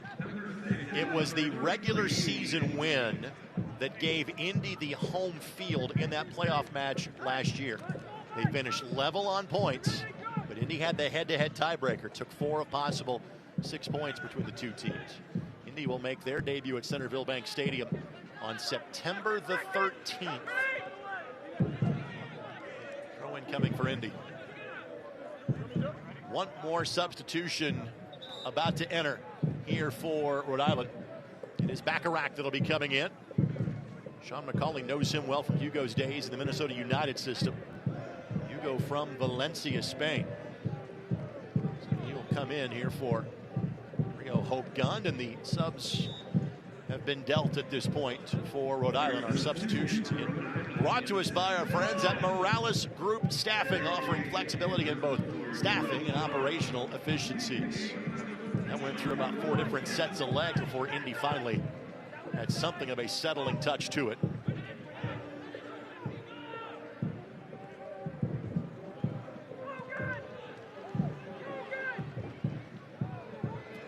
Remind your fans, the Summer of Soccer presented by Indy Roof and Restoration runs through tomorrow. Follow Indy 11 on social media to learn more about how you can take part in the Summer of Soccer promotion. Have an all-expense-paid trip to Charleston, South Carolina to see the boys in blue in action on September the 6th. Collier on the cutback. Holstead. Rhode Island is now throwing 3 guys up top, rightly so. They're down a goal. They've got to find something, and they haven't really had a clear opportunity this entire game, Greg. But they're going with 3 guys up top now with Fuson and Williams, and Chico. And they've got very flexible, great talent. Just like I said, these two teams are very similar in how they're built, how they're constructed, how they want to play. They are, and they're very similar in talent. Flag goes up.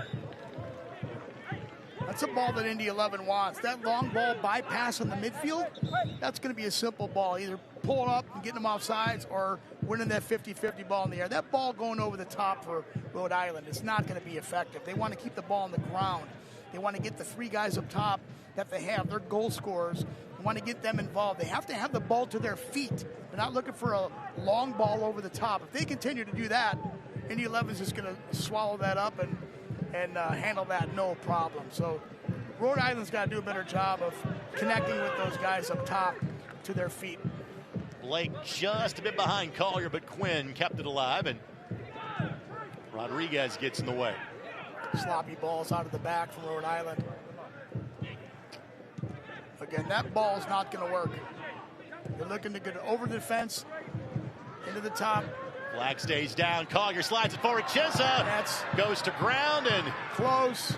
It's going to be an Indy 11 throw-in, and There was a thought for a moment. There was kind of a reach, and then no further action taken. The referee was right there. He's watching, obviously seeing it. Coach McCauley's kind of wondering what wasn't called. Let's see here. He definitely gets hit. He definitely gets hit. Maybe he didn't feel like the referee didn't feel like he had an opportunity to make a play on the ball, but there's definite contact there, and I've seen less contact and PKs called than that one there for sure. Indy 11 did draw a penalty in their last match. That was drawn by Malik Foster, who was injured and not in the 18 tonight. Love the fact that Indy 11 just continues to attack. They're looking for that second goal. Chizza again. Chizza's buzzing around the ball tonight. He's got some energy. And he's got several former teammates on the opposite side tonight. In Ibarra, in Rovera, in Albert Diqua. These guys know each other well. He's got plenty of motivation.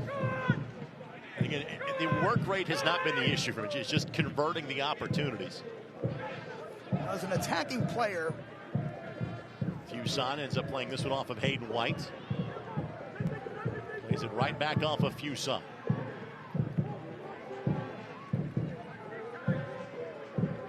Williams, and again, Indy knows how dangerous he can be.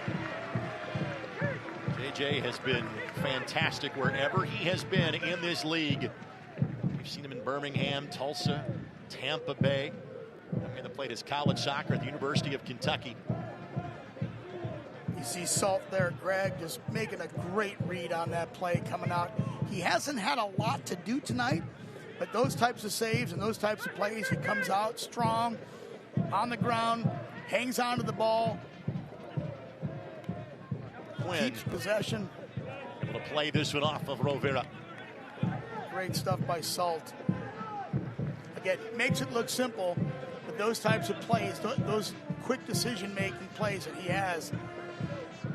Blake, Chizza, Neidlinger. He has the speed to track this down, at least keep it in play.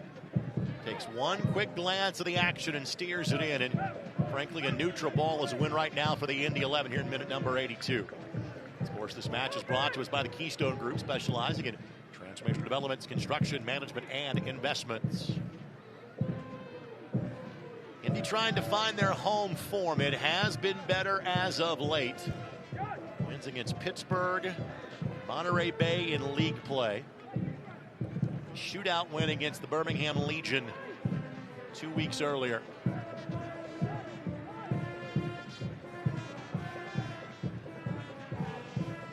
Murphy. The deft touch to Lindley.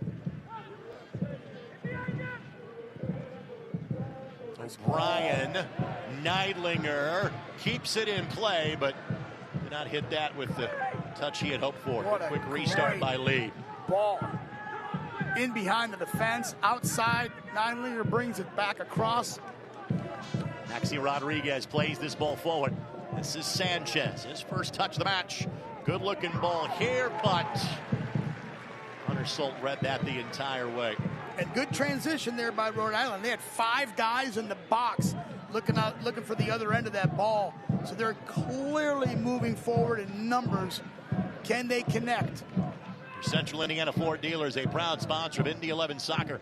Visit your local Ford dealer today for great deals on your favorite Ford vehicle. It was a while before Hunter Salt had his first clean sheet in league play. He's looking for another one tonight. Boy, Nadarce on the back end for Rhode Island's had a nice game, winning air balls, timing those balls well. Bacharach makes the run. Diqua, left foot up and over the bar.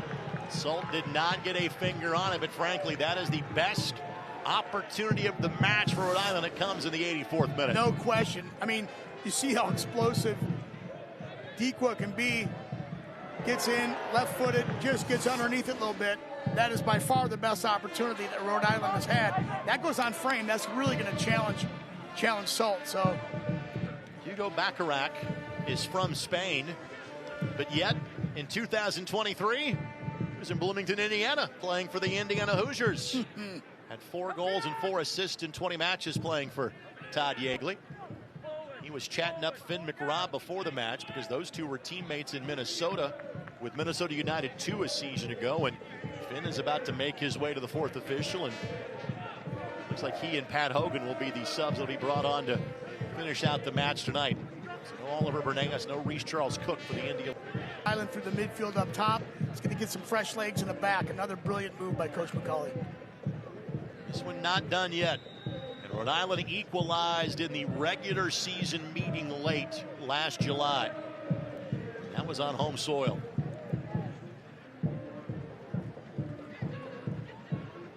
Indy at North Carolina on Friday. Rhode Island on CBS on Saturday afternoon. Taking on Hartford Athletic, and again, quirk in the schedule. They will play Hartford back-to-back weeks. Regular season match on CBS, then the Jaggermeister Cup match after that. Blake finds Chizza. Chizza has Collier to his left. Blake goes down at the edge of the 18. Somebody ran Blake over. He got up going, referee, what up? Musa chipped that one for Quinn, just couldn't find him. Now Rovera leads the attack through the direct. No, Darce put his hands to his head thinking he made the wrong move to Lee. He made Lee work a little harder, but no damage done by that pass. Here again comes Rhode Island. Holstead. Rovera. Throwing people into the box. Rovera's ball was touched last, I believe, by Rhode Island. Yes, correct. Goal kick coming. The one player for Rhode Island who had a really strong first half opportunities was Rodriguez, and he's gone into a little bit of a defensive mode. He's looking a little bit tired. He hasn't had the same impact in the second half that he did in the first half. He might be actually, see him bending over there, he might actually be suffering from some nagging injury. He keeps stretching his back, so maybe that's part of the reason. They've kept him on the field, but he hasn't impacted. Exits. Substitutions brought to us by the Rallis Group Staffing, offering flexibility in both staffing and operational efficiencies. So all the cards have been dealt from the deck for both teams. Errant goal kick for the Indy 11. Let's be honest, Indy has seen 3-point scenarios turn to one late in matches numerous times. Trying to avoid that calamity here tonight. McRobb takes the outside. Put Quinn back into the middle where Blake was. Nice good movement by Indy 11, Coach McCauley. Rodriguez looking for Williams, but good read. Fuson couldn't get to it. Good job by Hogan. Frankly, not caring if he got kicked in the solar plexus there or not. He just got in Fuson's way. Just get some relief. That's okay. Reset. And Williams is such a target. Rhode Island's coming at him here. You knew they would. They're doing a nice job of it. And again, at some point, as Collier takes a tumble and it is deemed that he committed the foul, and he is going to be shown a yellow for his effort. So Collier picks up a yellow for the first time in league play this season. He averages about 20 minutes a match. That's not surprising. This is his first, his 9th appearance in league action. But again, at some point in time, it's going to click for Rhode Island. They are too good to struggle offensively the way they have for most of the season. India's hopes it's at least about 8 minutes from now, assuming there's 3, 4, 5 minutes left to go in terms of added time at the end of this match. We've got 7 players, Rhode Island, 7 players, 8 players on the line on the 18. Lee looking for Williams. Williams sends it in. Not on frame. The volley steered wide, and again, not out of danger yet. Stead's ball, and now it's out of danger. Good pressure by Rhode Island. Heading towards the IU Indy softball field outside of this facility. They're getting numbers in the box. They're serving the ball in. They're trying to make something happen. Indy 11's defense has been patient, been very, very disciplined, and they've been able to answer the call every single time. But Rhode Island is pressing as they need to with the goal down and minutes away from the end of this game. But it's not over yet. If Rhode Island can't find a goal, this would be the 8th time they would have been shut out this season. And if you had told me they would have been shut out 8 times all year, I would be surprised. Yeah, they've got a veteran team. They've been together a long time. And you would expect different results from them. They've got a lot of talented players. They just haven't been able to get the results. I think there is something, even Kano Smith talked about that when we had him on Soccer Saturday this weekend. You're not sneaking up on anybody this year. You know, as a first-year team, you're not maybe getting people's attention. Even when early in the year, you go win in Louisville last year, when you repeat that in the playoffs, when you win the Eastern Conference, you're typically going to get everybody's best shot. Right. And now that you have this wonderful brand new stadium, guess what? Guys get fired up to play you in that building too. So they're getting everybody's A game this time around. Yeah, that atmosphere is energizing, absolutely energizing to play in front of a crowd like that in your hometown. Musa racing forward and is fouled by J.J. Williams. In fact, J.J. will be shown a yellow for the effort. That will give us a chance to look at the fourth official, who says 6 minutes. A Dougie Fresh amount of additional time here before we get to the end of festivities. For the best deal in town, check out the all-new Pabst Blue Ribbon deck next time here at Carroll Stadium. Enjoy $3 PBRs all game long. Tickets are available at Ticketmaster.com or the Indy 11 box office. Day of game, Pabst Blue Ribbon, because you deserve a blue ribbon. 6 minutes seems a bit much to me. You know, I was thinking the same thing, Greg. Yep. It just not sure where there wasn't any really lot of injury time. There's time after the goal, of course, but 6 minutes seemed a little bit excessive to me as well. But that's up to the referees. They see it differently. Indy 11's got to continue to be disciplined defensively, and I think they're still looking for that second goal. And with Rhode Island pushing everybody forward, if they can get a quick, if Indy 11 get a quick counter, they're going to have a lot of space and a lot of opportunity to counter that space. McRobb, the read, got there first, and Quinn defying physics as he is apt to do. Great defensive play by McRobb. Shiza going to be called for a foul. Again, McRobb has been out of the lineup the last couple of weeks through no fault of his own. Just kind of the way the numbers have worked. He was playing really well, and again, almost an impossible task. Hey, go replace Aiden Stanley. Good luck with that. I thought Finn was really good. He's done a great job. Going to see Aiden at the match tonight again. Torn ACL suffered against El Paso on May 16th, out for the remainder of the year. Yeah, they've got so much depth defensively. Fuson, good-looking ball here, and Salt. Tell you what, the play was really made. Was out, you know. The play was made by Neidlinger on the far side, not allowing that run to continue. For a guy that hasn't played in weeks, Neidlinger's been really good off the bench tonight.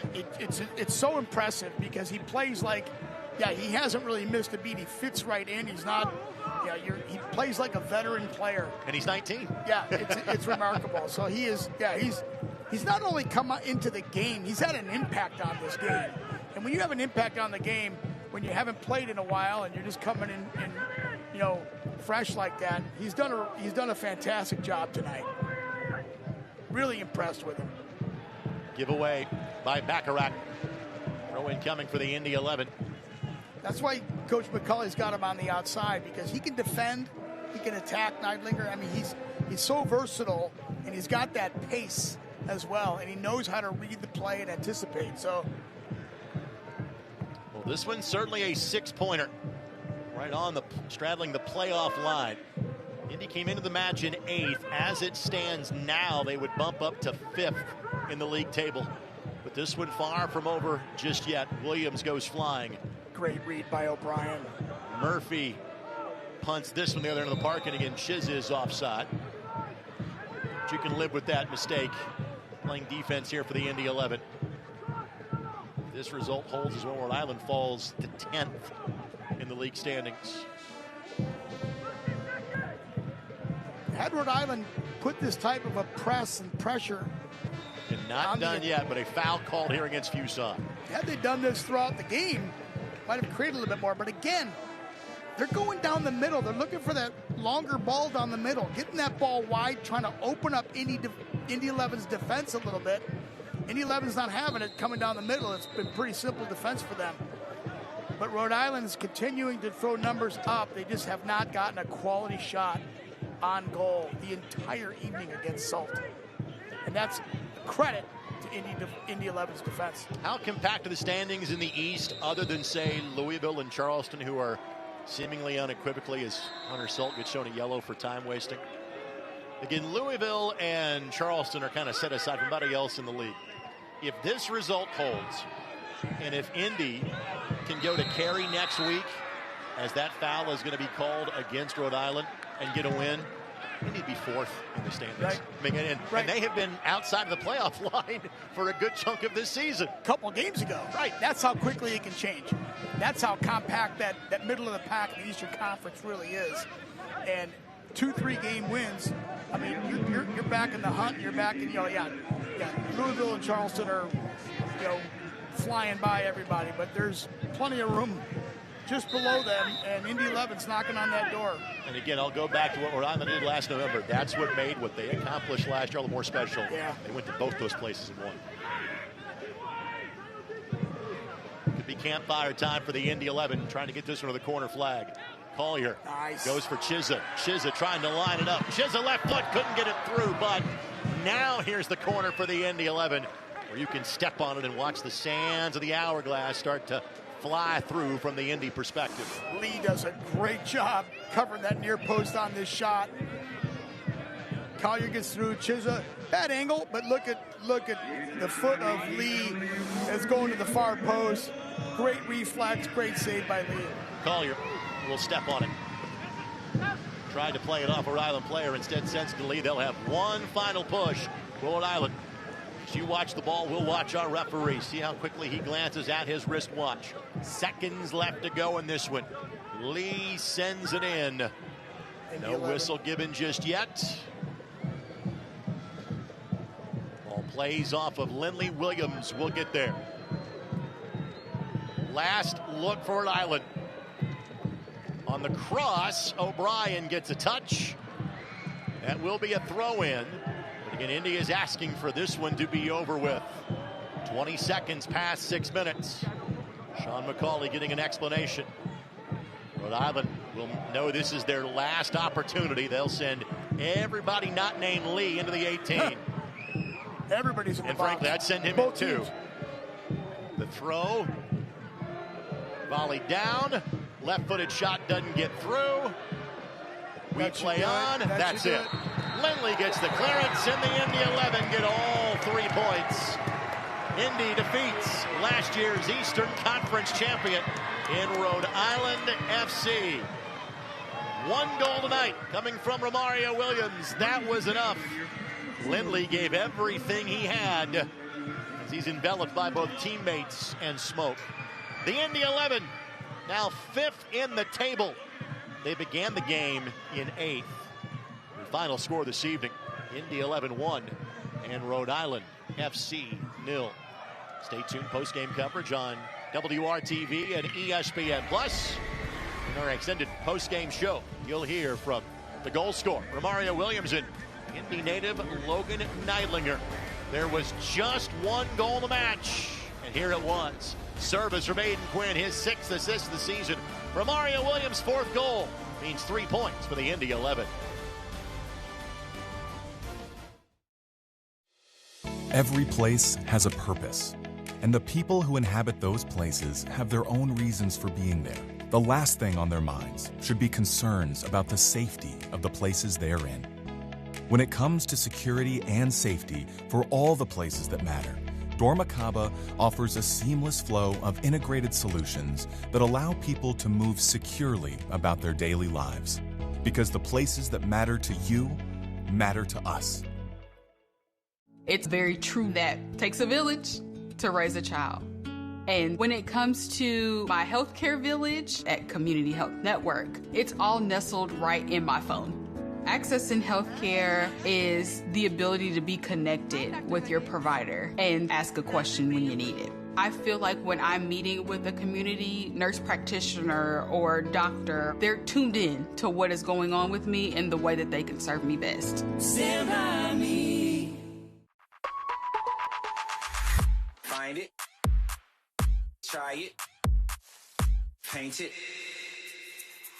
Love it. Find it, try it, paint it, love it. Find it, try it, paint it, love it. Find it, try it, paint it, love it. Find it, try it, paint it, love it, love it, love it, love it.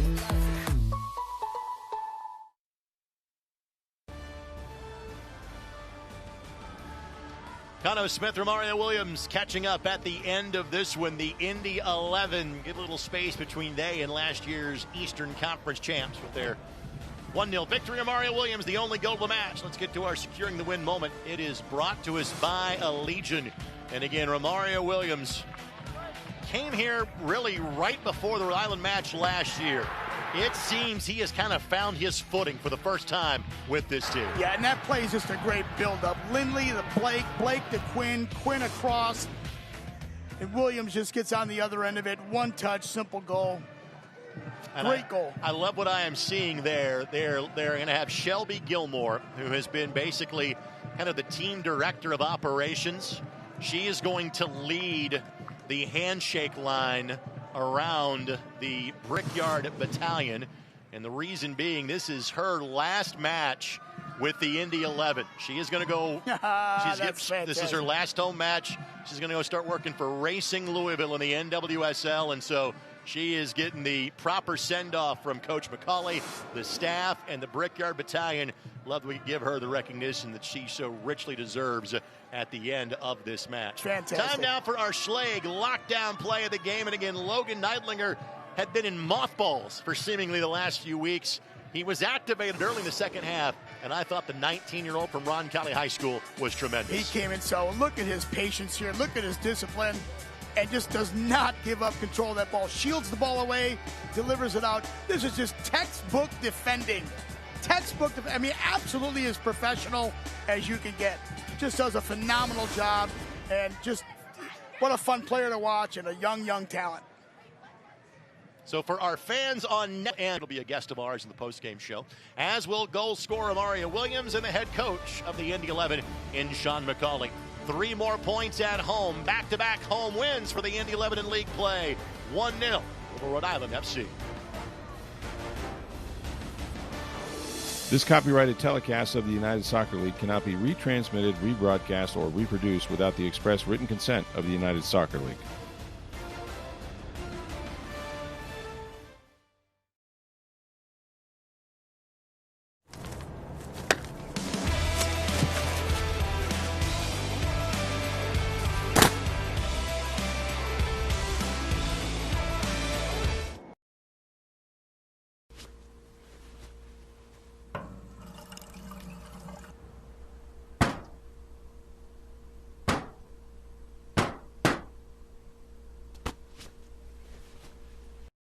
Imagine a health insurance company that could look beyond doctors' offices and hospitals and help its members find what they need to actually live healthier lives, like a stable job, dependable transportation, or a safe place to live. Well, that health insurance company is not only real, but making a real difference right now. At CareSource, we're removing barriers. We're improving lives. We're reimagining health insurance. Our team at Security Federal Savings Bank welcomes you to our newest location, our West Carmel branch on Michigan Road, here to serve you. All the services you expect from a premier bank, personal and business banking, wealth management, trust services, and much more. The Security Federal Savings Bank branch team offers the expertise and knowledge you want and expect. Security Federal Savings Bank, proud of our team and our newest West Carmel location. Post-game handshakes and souvenirs continue for the fans, the Brickyard Battalion and we'll talk to a couple of players, but right now we are joined by the head coach of the Indy 11 in Sean McCauley. Again, 3 consecutive wins in this building in total, the last 2 in championship play, and both of them of the clean sheet variety. Coach, congratulations on the win. Just your thoughts about how this one played out for your team. You know, really pleased that we got the points. That's, you know, we've got to make sure that, you know, the end result is what we want, and you know, we got that. And I thought the second half we played with a little bit more desire of passing the ball forward and trying to make the opposition, you know, get them into trouble facing their own goal. And it's a great goal. You know, it's good movement. It's what we ask the players. You know, get it into them little spaces into Jack, then have the wing backs running forward, and it's a great ball off Quinn and a great finish. I'll have to look at it again, but the lads who've seen it on the replay on the bench have said it's a really good finish. Well, if I've got the math right in my head, because again he missed almost a month on international duty, I think Romario has scored in 3 of the last 4 matches he has now played for the Indy 11. It just seems like the veteran and a very good goal scorer seemingly is kind of finally finding his footing with this team. Yeah, I mean, you've got your math right, because he tells me about it every day. No, he's obviously a really, really quality player and a really important member of our team. And what I'll again say is we've got a really tight-knit squad, and when we were having a little bit of trouble, you know, a few results didn't go for us at the start of the season, and we stuck together. And I would also give credit to the 2 lads who didn't play or come off the bench today, which was Oliver and Reese, and you can feel them, you know, encouraging and wanting to win, and that's a really, really good ingredient that we've got. And you know, I look at the others like Benafemo, Brem, and Malik aren't playing today, and Aidan Stanley we've lost. So we've got everybody that engaged and everybody wanting to do the job, and again that starts from people like Romario, who's been through it before, Quinny, Cam Linley, Murph, all these players that have got the experience. You know, we seem to have a good group. You've got great depth, Coach. What I love about the style that you've talked about this too in different coaching shows, your attack. You're not settling for 1-0. You put Collier and Chizza up top. I mean, that says we're looking for that second goal. I love that approach, because the best defense is a good attack, right? Yeah. You've done that, and you didn't get that second goal tonight, but I love that effort. Talk a little bit about your strategy on that. I think it's the best way to stop the goals going in the other end is to you know, attack and try and get the second goal. And the game changes when you do get a second goal. It changes a little bit more in your favour, and you know the statistics prove that. What we'll say is credit, because it didn't happen at the start of the season. We lost a couple of goals when we were trying to go for that second goal, or keep trying to attack. And I thought the lads at the back and Pat Hogan, when he came on, you know, really did a really good job concentrating, because when we are throwing numbers forward to score, they need to be, you know, at the best in terms of stopping the opportunities for the opponent to get a goal on the other way. And I thought they were excellent today. And to be fair, the good shape and balance all through the team, because I can't remember really Hunter having to do much other than the organisation and coming for a couple of crosses, which he was excellent at today. Agree. Let's talk about Logan Neidlinger, because again, he played such a key role for you late last year. It's been tough to find a way to get him into the 18 so far this season, but he didn't miss a beat. As soon as he stepped on the pitch, he was ready to go. That's what that says about a 19-year-old young professional. Yeah, and it also says, you know, about his training and the group as well. You know, everybody knowing what the role is and what the job is. And I've said before, and I'll say it again, I have no problem in playing a young player or playing somebody that's not been out. I won't stick to, you know, well, this is what we've done before. If I think it needs a change, and the change is, you know, an individual who's not really played other than the start of the season, not played many minutes at all, and probably felt on the outside of it, you know, we've just got to encourage him Monday to Friday. And I let him know a couple of days ago that he was on the bench and he could play a part, and he's done great. I thought he was excellent when he came on. All right, you haven't had any really roster changes during the course of the season, but tonight was the last home match for a key member of the team. Tell us about the role that Shelby Gilmore has played. This is her 7th year with the Indy 11. She's been with you for all 18 months you have been here. Just your thoughts on what she has meant to the club in your time here. Yeah, she's been incredible for me, my family, for all the players and their families. We're losing a real, you know, key member of our team, and you know, it'll be a difficult one to replace, but we'll have to do it, and it'll be a really tough act to follow, because of all the teams that I've worked with across the MLS, she's as good as anybody that's been in that role. She does everything. And I remember there was like a Google search called Ask Jeeves, you know, that was out. All I constantly, when outside of my office, because she's in the office next, is players just going around and obviously thinking about what's happening, and everybody just says, Ask Shelby. So I think she's a little bit like Google. I think that's a great way to send her off. Coach, congratulations on the win. Best of luck in North Carolina on Friday night. Thank you. Again, head coach of the Indy 11 and Sean McCulley will take this quick timeout. Romario Williams will join us next. Good on you, Shelby. Thanks for 7 wonderful years with the Indy 11. More post-game coverage comes your way next on WRTV, Channel 6 and ESPN+.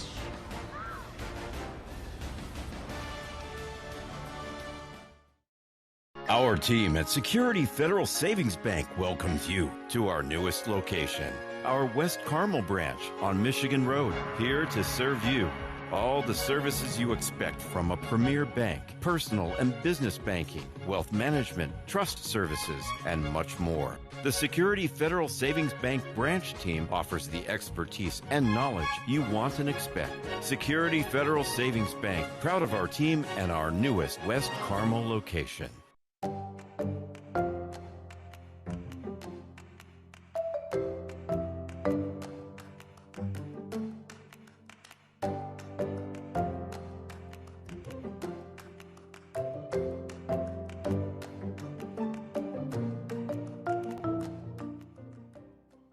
Imagine a health insurance company that could look beyond doctors' offices and hospitals and help its members find what they need to actually live healthier lives, like a stable job, dependable transportation, or a safe place to live. Well, that health insurance company is not only real, but making a real difference right now. At CareSource, we're removing barriers. We're improving lives. We're reimagining health insurance. Just one goal in the match tonight. It belonged to the Indy 11. It belonged to Romario Williams on service from Aiden Quinn, and Romario is standing by now. Again, third time he has scored now in his last 4 Indy 11 matches he has played. Romario, congratulations on the win. How you feeling after beating last year's Eastern Conference champs? I'm feeling great. You know, we know what the intentions were coming into this one tonight. Obviously, a good team. I don't think the standings show how good of a team they are right now, and that just goes to show how competitive our league is and our conferences. We understood the importance of tonight's game, coming in against a tough opponent, getting the 3 points, and you know, obviously it was a bit of a stalemate in the first half, going into the break 0-0, and you know, the message was clear from the coaching staff coming out in the second half, and I think we did a good job at, you know, getting a goal and, you know, obviously coming away with the 3 points. But I think, you know, besides the goal, I think, you know, we got great performances from our midfielders and our defenders tonight, you know, getting that clean sheet. You know, I think they were huge, you know, getting that win. No doubt about that. All right, tell us what you saw on the goal. Again, the service from Aiden Quinn, kind of what was going through your mind as that play was developing? I think it's kind of similar to the goal I scored last week, if I'm being honest. Ball down the left-hand side, you know, I saw Elvis make that near-post run, which drew a couple of defenders with him. And I just made, you know, that late run into the box. I think that's my third goal like that this season, if we're being honest. So, yeah, that late run into the box seems to be working. And I think, you know, it comes with experience as well, knowing, you know, when to go near, when to, you know, delay that run a little bit. And I think, you know, it's been working, and, you know, just keep going. You have that, you talked about, Romario, the blind side run. You know, you're coming in from behind. Those defenders were drawn to that near post, and you're completely unmarked. But you only had one touch, and you hit it well. I mean, it's not an easy ball to hit, but you hit it well. Yeah, appreciate it. Yeah, I think, you know, as a striker, I think those are the best finishes. You know, not the easiest, but the best finishes when you don't have to think about it, when you don't have to take multiple touches where the defenders, you know, get a chance or opportunity to close down a shot. And, you know, as I said, it's been, you know, the third goal that I've scored like that this season. And, you know, that's all you can ask for as a striker, you know, getting delivery from your guys and, you know, just doing your job as a striker to execute and, you know, putting it back in the net. Like you said, it's working. Keep doing it. Absolutely. Keep it up, buddy. Keep it up. We didn't see you for 4 weeks, but you had a very good excuse. You were representing your country, playing for Jamaica in World Cup qualifiers and the Gold Cup. Right. It's not exactly new for you to do that, but what was it like to be with that team for the course of the last 4 weeks? It was great. I always say, you know, whenever I do these interviews, I always, you know, stress the importance of, you know, what it is like to represent your country. You know, I don't think a lot of people realize, you know, the pride and honor that comes with that. You know, Jamaica, you know, for a small nation, we have a lot of talented soccer players, you know, so to be a part of, you know, 23, 24, 25, 26 players to represent the country at the highest level in a prestigious tournament in our region, you know, you never take that for granted. So to be a part of the group, be a part of the setup, you know, that's truly humbling and obviously just extremely proud, not only for myself, but, you know, my family and, you know, everyone who's been a part of this journey. And obviously we see a lot of guys that play for Team Jamaica in this league, but now we see guys with Premier League ties who are playing for Jamaica as well. And again, it's a unique situation. U.S., Canada, Mexico are already in. Yeah. You begin the final round of World Cup qualies coming up in September. Just your thoughts about potentially not just your nation, but you playing in a World Cup 1 year from now. Yeah, it's everything. Yeah. But we know as a group, as a federation, as a country, it's, we know what the expectations are first and foremost, but we know it's not going to be an easy ride because there are 12 other teams who are telling themselves the same thing. Yep. Mexico, U.S., and Canada are already through. So, everyone feels as if this is their opportunity to get back to a World Cup or either get to their first World Cup. So we know what the mission is. We know it's not going to be easy. It's going to be difficult, but, we're a committed group, spirited group, and, as long as we put our minds to it and, perform like the way we know how to, then, we like our chances. I'll tell you what, you've been on your feet long enough. Go get off them. Congratulations on the goal and the win. Appreciate you guys. Thank you. We got Romario Williams kind enough to join us. Logan Neidlinger will join us in a matter of moments as we make the transition from one player to another. Let's kind of show you the goal again. What did you see here, Dan? Yeah, just exactly what he said. Defenders getting drawn to the near post, and Romario just comes from behind, blindside, one touch, beautiful ball, keeps it on the floor, buries it in the back of the net. That's the game winner. And again, to recap the scoring summary for Romario so far this season, a brace as a substitute in that crazy 4-4 match against Hartford, one of his former teams, on May 28th. He returns for the Jaggermeister Cup match 2 weeks later, scores the third and final goal. So again, and this was kind of what we thought this group would be. Maybe not one guy scoring 15 goals, but several guys scoring like 7 or 8 goals. That's exactly kind of what they're tracking into right now. Logan Neidlinger is standing by with us. Logan, it is simply good to see you back on the pitch, buddy. How you feeling after this one? I'm feeling great. It's been a long time since I hit the field again, but proud of the performance of the team, proud of my performance, so it's good to be back. As a young pro, there is obviously a lot that you are still, you're learning, because once you got in the lineup last year in kind of July, you really kind of never left it. So what have these last 2 or 3 months been like for you when you've not been getting the opportunity? Oh yeah, it's been tough, but it's taught me to be resilient and to fight my way back into the lineup, and that's what I did. I come to training every day, work hard, and the results pay out. It is paying off for you, Mr. Neidlinger. I mean, you've done an unbelievable job. You came on the field tonight, your defensive approach, your transition was spot on. I mean, you didn't miss a beat. Didn't look like you hadn't played in a few games. I mean, you came in like a veteran, and it was really fun to watch. You did a fantastic job tonight. Thank you. I appreciate it. What has training been like for you again? Because 4 days a week, you're trying to show the coaches, hey, I should be in the 18. I should be on the field. What has your mindset been like in training? Just be resilient. Run hard, tackle, pass the ball, do as best as I can. That's about it. All right, so now where do you kind of build from this one? Now that you have, again, shown, hey, I had 40 great minutes, where do you take it from here? Hopefully get back into the starting lineup, just keep building more minutes, and try and keep winning.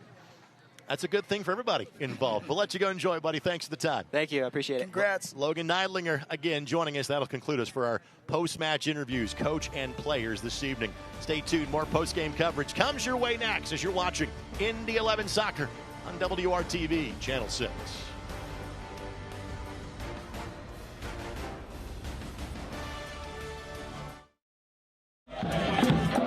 The summer of soccer is here with the Indy 11. And you've got the chance to win a getaway to Charleston, South Carolina. When you grab our Summer of Soccer ticket deal, you get 10 entries into the Summer of Soccer Getaway Sweepstakes for a chance at a trip or two with flights, hotels, and meals covered. All this while you get to have a blast with the boys in blue all summer. Get your tickets now at Indy11.com. Find it, try it, paint it, love it. Find it, try it, paint it, love it. Find it, try it, paint it, love it. Find it, try it, paint it, love it. Find it, try it, paint it, love it, love it, love it. This is Molly. She loves road trips, hikes, her dog Max, and cars that fit her lifestyle. Like this cool new ride that she got with help from Indiana Members Credit Union at a great low rate. And for when she's on the go, IMCU makes it easy for her to pay from anywhere thanks to their digital banking. Looks like Molly is really getting the max from her credit union.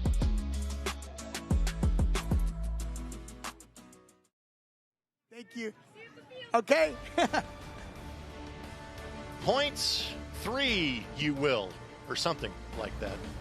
I was trying to do my best Yoda. Again, Star Wars is not my strong suit. Calling play-by-play, that I can do. Channeling Star Wars, not so much. But yes, the Force was with the Indy 11 tonight. The Force required just 1 goal. That belonged to Romario Williams. Let's show you the highlights. And again, we paid good money for that lightsaber wipe. We're going to use that as often as we can. It wasn't as if either team was storming or stormtroopering the goal in tonight's match. And frankly, in the opening 45, seemingly Starfleet was stuck in neutral. There were no shots on goal, Dan, in the first 45 minutes for either team. Really, really kind of a quiet midfield chess match. There wasn't really any great opportunities in the first half. Neither team was able to concentrate or penetrate. That was probably the best look that Rhode Island had from Rodriguez there. But things changed down in the second half. Indy dominated up until the point where they got the goal early in half number 2. Yeah, and the difference was what Coach McCauley said, getting that ball outside, finding Quinn. Here's Blake to Quinn. Quinn sends it across. Williams comes back, blind side, 1 touch. That ball going outside in is exactly what we thought was going to happen, and they executed it perfectly. Aiden Quinn now 3rd in league history in terms of assists. Romario Williams keeps climbing that goal total as well in his career as he's inside of the top 15. Handshakes or share the points or not. Indy 1, Rhode Island 0.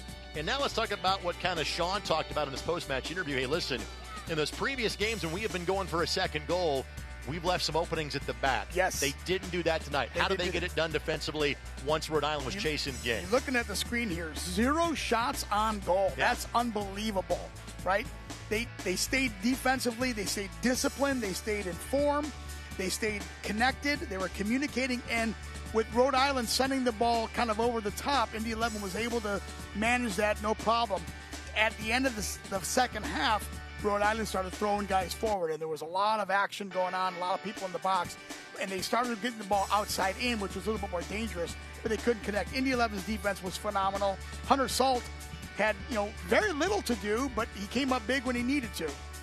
4 wins for the Indy 11 since June 4th in league play, all of them clean sheets. This is kind of what we thought we would see. This is the 3rd 1-0 league win in the last 40 days for the Indy 11. This is what we thought we'd see from this team, and now they're getting to that point. So we're going to show you the Eastern Conference table in a matter of moments, but frankly, the public demands more of Dan and I on camera. So here you go, right as the chairs fly by us, so you can actually see us. Hello, there we are at our very popular broadcast location. So we talked about this from a mathematics standpoint. Let's kind of show you it from a graphic standpoint as well. Indy 11 gets their 20th point now of the season. They move into 5th. And as we talked about, they'll play North Carolina next week on Friday night. That match you can catch on ESPN+.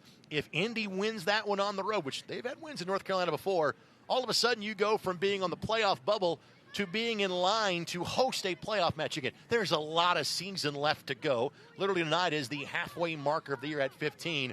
But it's amazing what back-to-back wins can do to change the playoff disposition for one franchise. It can happen that quickly. You're right, Greg. And look at the juggernaut in the middle of that conference there, and Indy 11 sitting in 5th place right now. And 2 weeks ago they were in 9th. So things happen quick. Things can change. That's why every single game is key. But at the same time, even with Rhode Island's loss here on the road tonight, from spots 4 through 10 in the league, 7 points separate 4 through 10. In other words, if you hit that speed bump again, you're right back into a different conversation. It's a horse race. It is a horse race, and people are right behind you. You can't take your foot off the pedal at any time. All right, so back to championship play next week.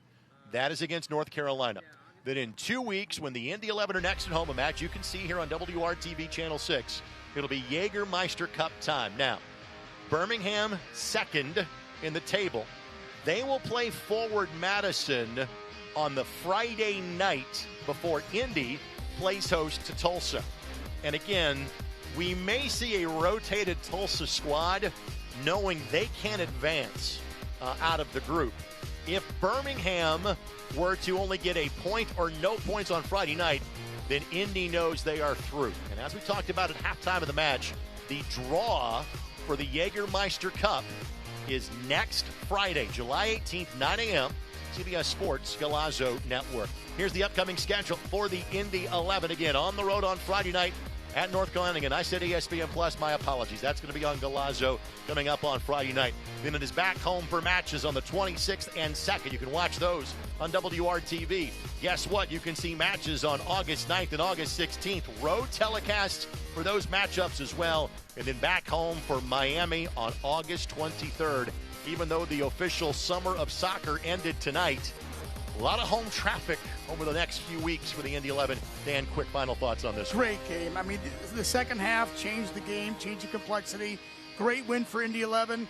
Really, really proud of what they did tonight. For Dan Capsalis and our Tupelo Honey crew, this is Greg Rakestraw. Wherever you might have joined us tonight, or whatever your age might be when you joined us, we appreciate you spending your Saturday night with us. All 3 points belong to the Indy 11 on this goal from Mario Williams. Good night from Indianapolis. Our team at Security Federal Savings Bank welcomes you to our newest location, our West Carmel branch on Michigan Road, here to serve you.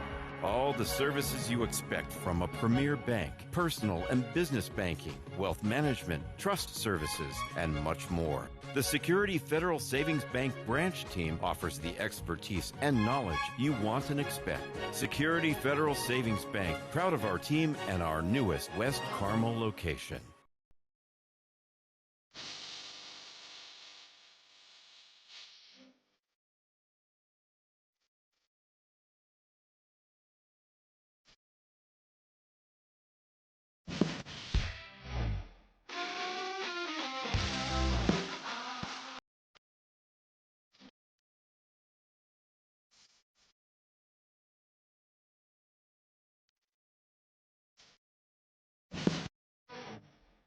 Success doesn't come easy. It takes grit, hustle, and relentless effort. Every step forward brings you closer to greatness. This is your moment. Elevate your game. El Jimador Spiked Bebidas.